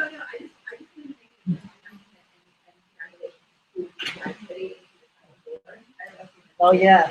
But it was a great committee last night, and for those people who missed it, we had to go from the talk about the people industry. It was an exceptional way to go, and I hope Thanks. Well, we get the space. The space, the food, and the wine. We have one guy who's provided the wine for all 7 of us. Wow, who's that? Yeah, it's a friend of George's. Yeah. Yeah. Wow, that's bad. I know. Number 12, 267 Columbus Avenue at 73rd Street. You can see from the photograph, this is just a situation where they happen to have a picture of this sidewalk vault cover prior to the incident that has caused this application. During renovations to the facade and renovations inside to a cafe that's going to be opening there, this sidewalk vault cover collapsed. And as a result, they have to replace it. We've all seen these sidewalk vaults. They're very prevalent downtown and in Soho and in the village, less so in our district. Typically, they're up against the building line. They're usually 3 or 4 feet out from the building line. And in this case, it's about 10 feet in length. They consist of a cast iron frame and these little round glass globes. They're significant historically because they came into being in the late 1890s when this building was built, and the people that built the buildings extended the cellars under the sidewalk, creating these vaults to give them extra usable commercial space. Since this was pre-electricity or widespread use of electricity, they created these sidewalk vault covers with the glass globe to let in light during the day so that it rendered the space usable. This is a rarity in our district. And I thank Misha for steering me to this, but landmarks, I asked the question whether the Landmarks Commission has any guidelines for the replacement of these, and lo and behold, they do. And the guidelines provide either replacing them in kind, replicating the cast iron and glass globe configuration, or as an alternative, diamond design steel plates, which they deem acceptable. In this particular case, the applicant, who is the owner of the building, was asking for approval to simply cover it over with cement to match the rest of the site. So our committee, the majority of the committee, albeit a narrow majority, voted to disapprove the application and suggest that the replacement follow the LPC guidelines. And really the only justification for not doing so by the applicant was that replacing with cast iron and glass would be far more expensive. However, using the steel plate alternative, they said would not. Just to be balanced, we had a couple of votes against the disapproval, and I think, and any of the dissenters can correct me, that the feeling was that since these vaults and vault covers are not prevalent in this district, it didn't rise to the level of a project that needed to replicate the historical configuration to be appropriate. They felt that there should be more latitude. Again, the majority disagreed and disapproved this application, feeling that the applicant should comply with the guidelines. So we disapproved the application. Questions, comments?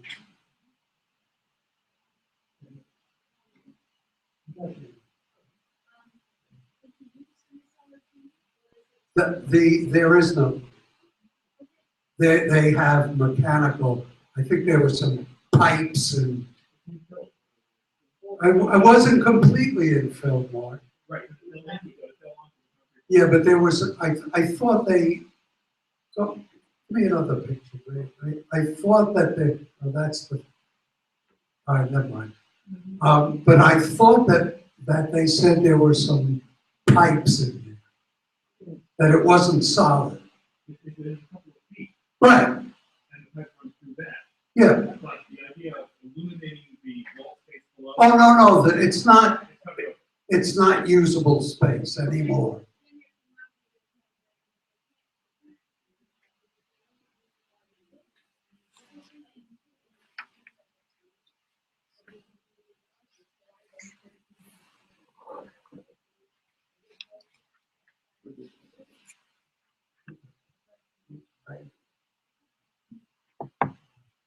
I voted against this, mainly because I've had experience in doing spaces like this. And mostly when you have glass that lights up a vault below, it's a vault that's in use, and it makes good sense. We did one down at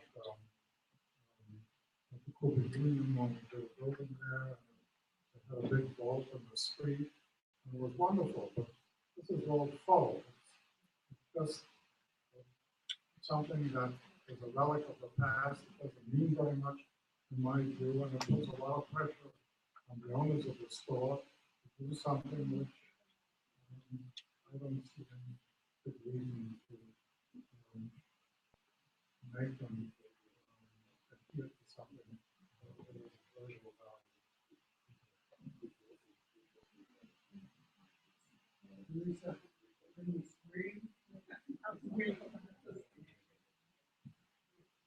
With all due respect to Peter, and I voted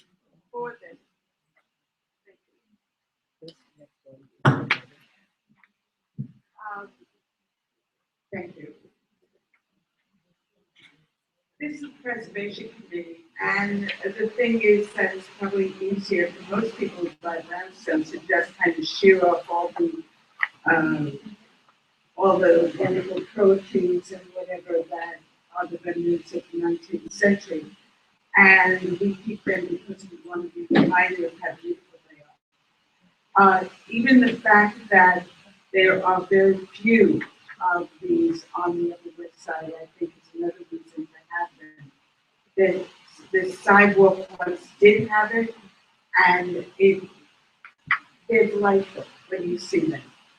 And I just felt that there was absolutely no reason to just say, well, it's expedient to get rid of them. Because, I mean, this is preservation. And this is something that I believe the building was built before 1880.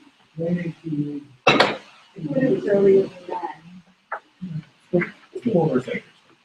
Well over a century. And I think we should respect it.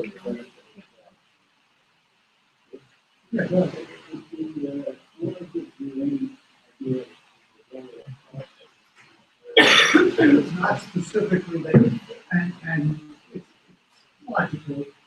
They said that the cast iron and gas configuration is far more expensive than now. The open side is we need to go further. The open side also allows for this diamond design steel plate.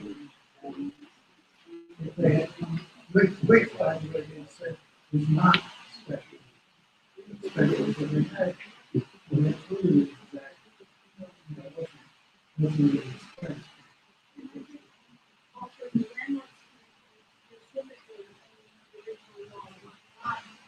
Enter into any discussion about cost.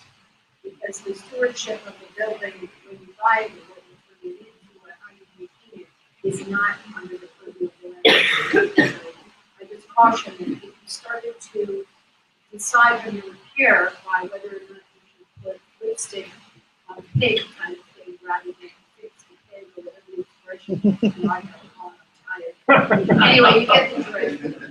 We have a problem. So I think always go for higher standard, and hopefully that the commissioners convince me that this is a good thing to do. We can get grants for this.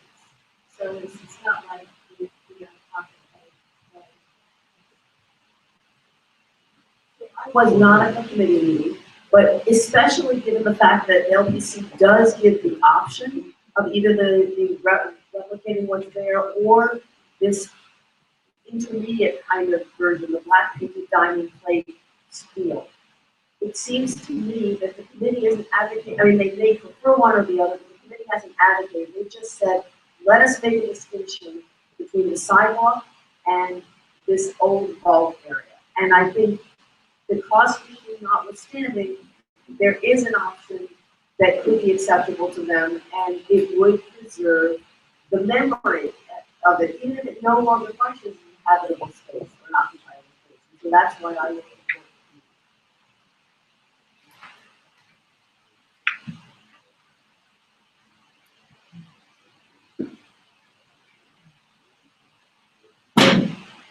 I was just gonna say, I also regret not being able to attend the meeting that was during the Holy Week and I was away, but I really commend Jay, I think also in disseminating really good information to the committee to learn more about this matter, because it's not something that comes up with any frequency with the committee because of the rarity of examples that exist really north of the Ladies Mile Historic District, like in the low 20s.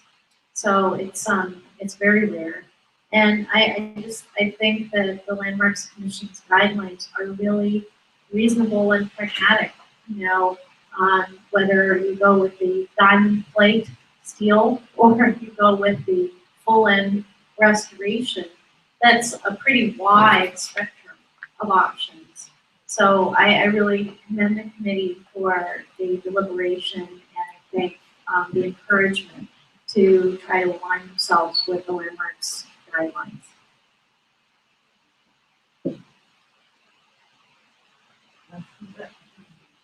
So I was one of those who voted against.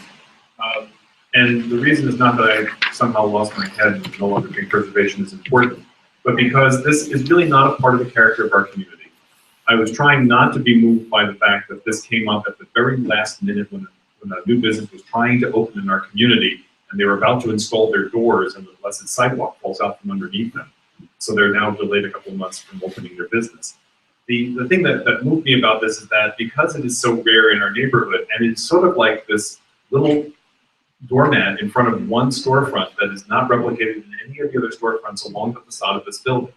So in that instance, I don't know what it is we're preserving. And while I appreciate the notion that there is a lower cost alternative in the guidelines, if we're going to preserve something, we should preserve what's actually there, not something that functions as well for a space where there's no function required because there's no vault underneath to be illuminated. So those are my reasons for voting.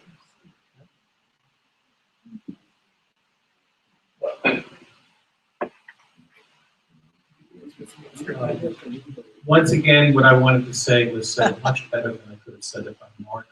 I think this is unnecessary to get away on this. I'm going to vote against this resolution.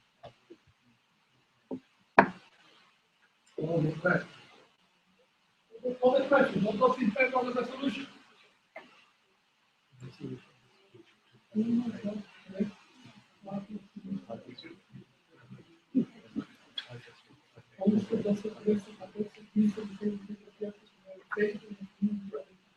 That's 23. All those, 24, all those against. 4, 5, 6, 7, 8, 9, 10, 11. Anybody abstaining? 1. So 2. So the vote Actually, passes. I switched. I Three switched. abstaining. So the resolution passes 24, 11, 3, 0. So, yeah, from no to abstain. Got it. So 24 to 10. 24, 10 to 3.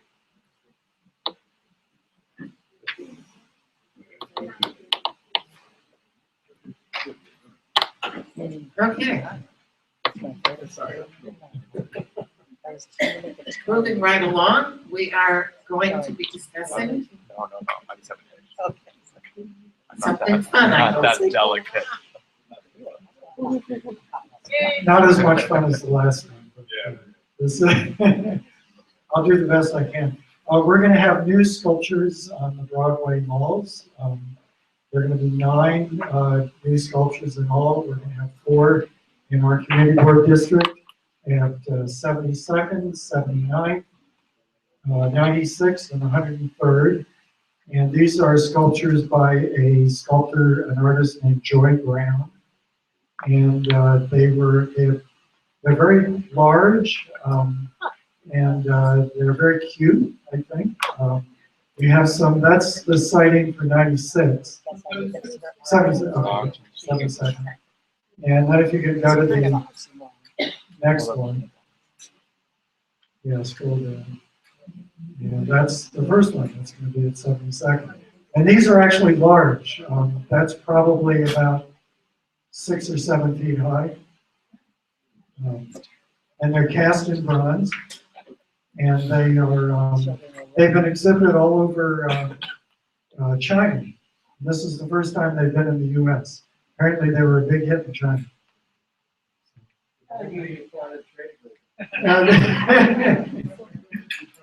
Yeah. This is why they're no longer a currency manipulator. And you want to call the question? You want to hear more? Okay. Trump wants them. Trump. You have a question? It's a real question. Who has a question? This is gonna be This is going to be a joke. I think the heaviest is 2,500 pounds. Don't kick them. And they haven't, we asked the question whether they have an adequate base, and they will have an adequate base. They have heavier ones. As the MTA approved that location at 72nd Street because it's hollow under there, you know. The answer is yes. Yes. The answer is yes, and the base includes the plate so that the weight is distributed across a couple of the joists, so that it doesn't all rest on one. That part was asked the committee. Basic physics.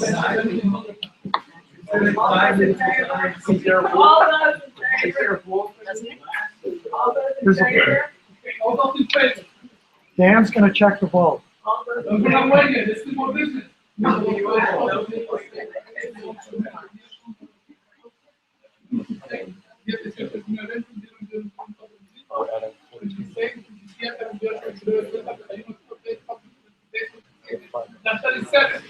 Anybody against? Anybody abstaining? The vote passes 37-0-0-0. You did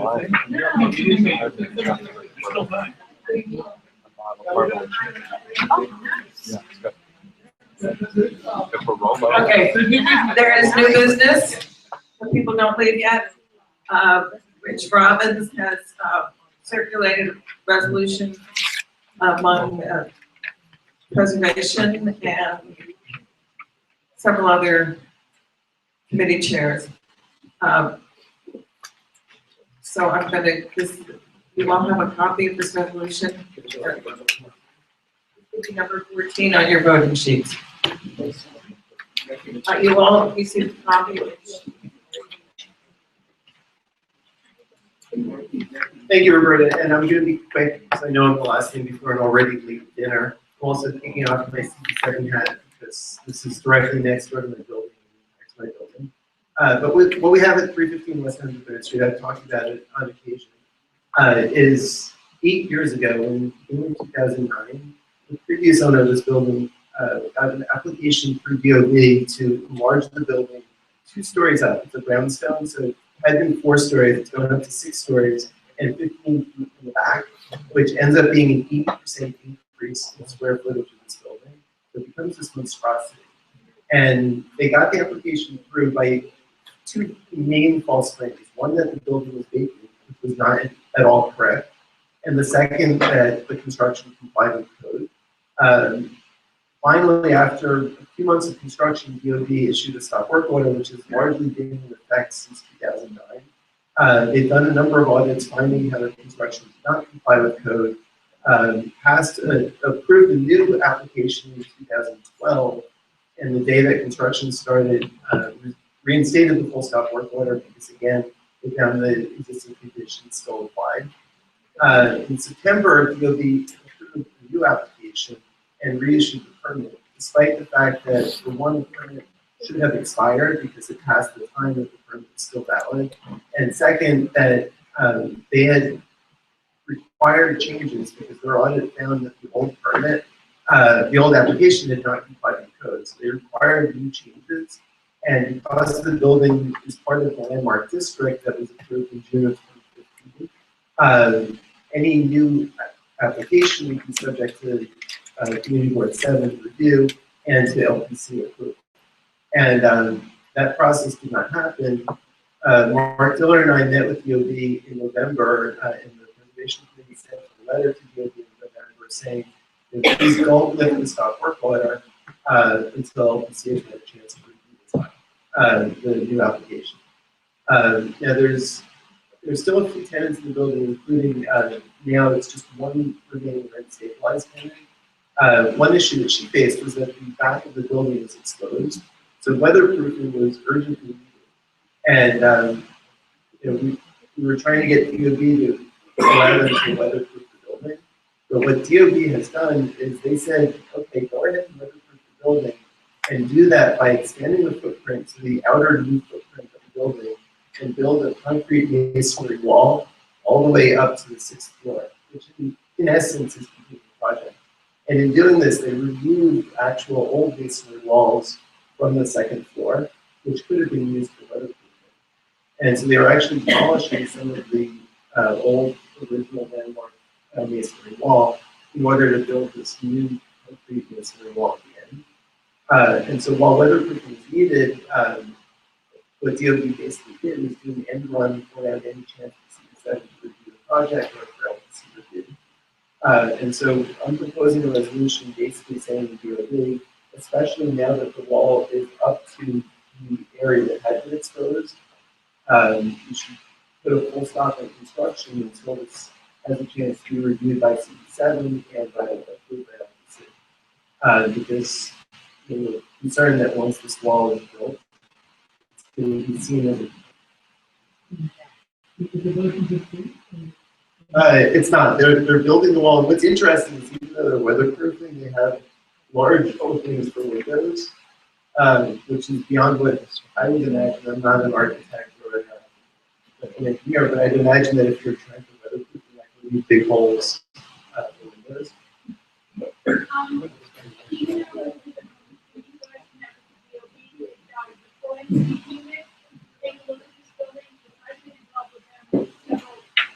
Building failures where this guy comes and he works very hard on landmark buildings. And I think we should add to this letter that we insist that the forensic unit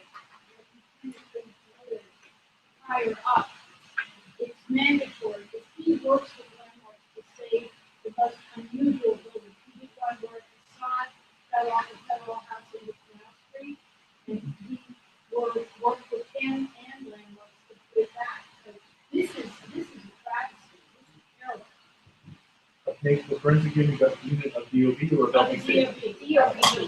And I will send you, and Penny doesn't have it, I have the phone number of the unit. They're very hard to reach. But they are an enforcement unit, and they will shut the building down, and they will go in and ensure the building to save it. And they usually work also using Mark Silverman and or John Weiss. Yeah, and I've spoken with both. I spoke with John Weiss today. Well, then you should talk to him. They work like And one thing that John Weiss told me today was that he heard from the borough commissioner at DOB that DOB does not consider the old project and that it's still is subject to LPC approval.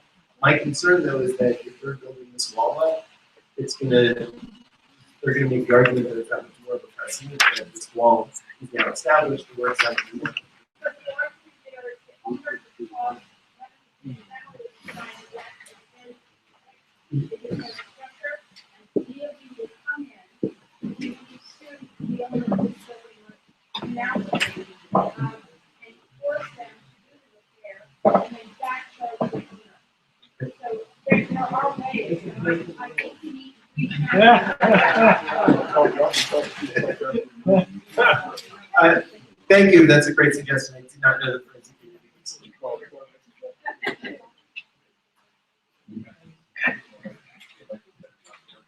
Yes, Marissa's here and she's been working on it. Annie O'Donnell's office for the past 8 years. Another question? There you go.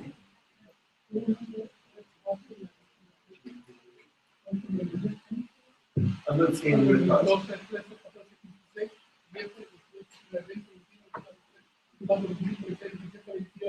That's 28 in favor. Against? 0 abstaining.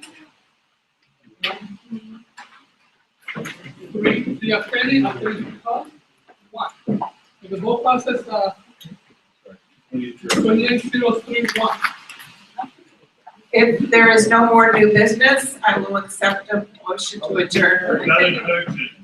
Okay, thank you all so much. I will be at all of your committee meetings this month to do the working principles, and I will see you at our June full board. Yes, right. Not our meeting, not at all. Not invited. We did it already. We did it already now. My phone's working. Oh, we said a landline. We did it. More, I guess. Right? I'll take it to John. Okay. I know that Gail was for it, and I know that it was. I'm generally for it, it's just there's a mention. Well, I think it's a mental stuff, but. Okay, well, that's cool, I mean, I get that. But I agree with you, it's so broad. Because, Harmon is opening. That's right, Harmon. Yeah, I mean, Yeah, that's. are you kidding me? That's not funny, man. Oh, no, I'm not in the loop these days. Yes, you are. Luke, Harmon is opening on 90th and Cross, right? Harmon's preparing something beyond, and they sell groceries. They define themselves as a grocery store, they do two-thirds. 90 where? 90th, the old Tripwire, 90th. What, Mark, what did you say? No, we don't know. I said, I'm gonna talk to Levine and have him, the north, and southwest corner of 68th and Broadway zoned out. For the venue. Oh, yeah.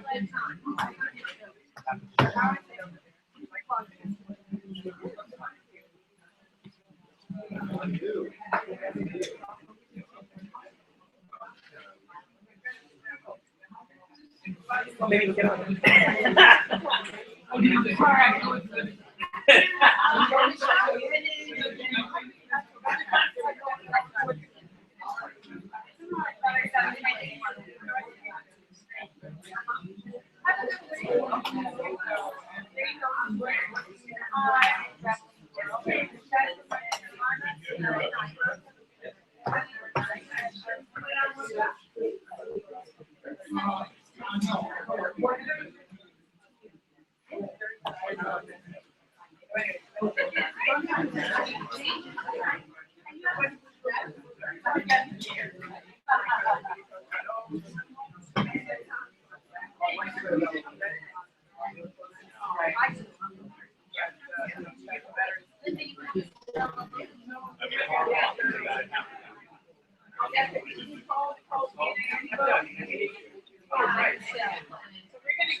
I know, right?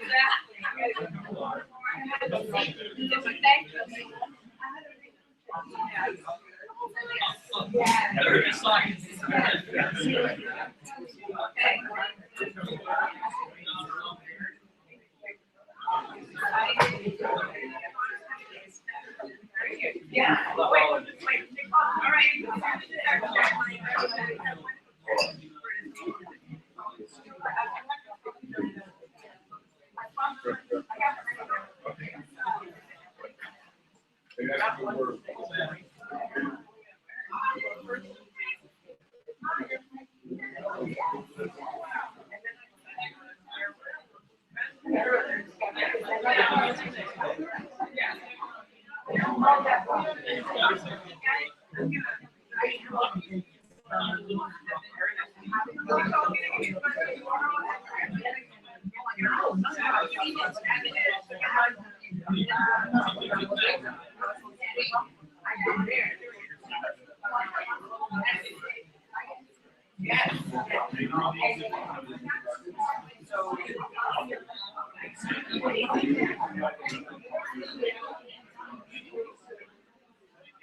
Make sure that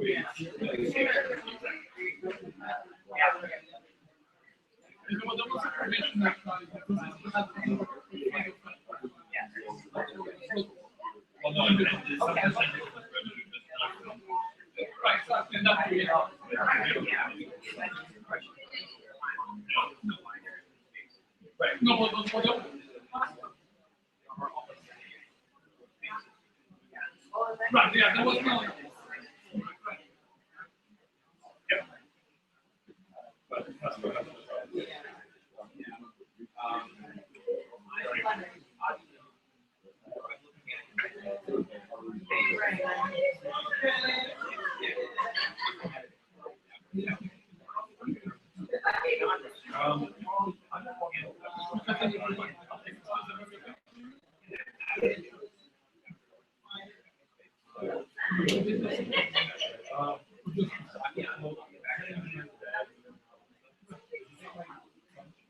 Yes, I was. I know, so you don't need to drive out again.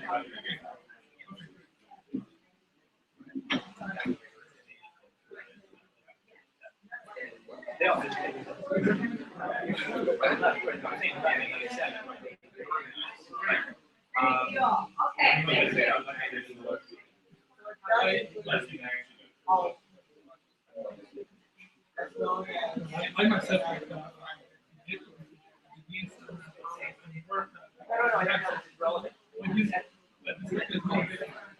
by the middle of this week, I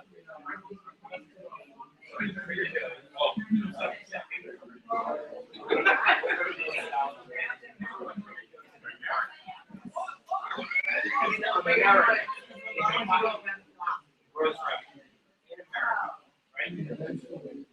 Commercial rent tax,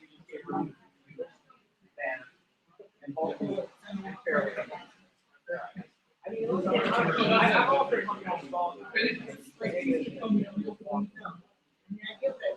I like Trader Joe's, by the way. I don't want to hurt you. But it's in and Mark's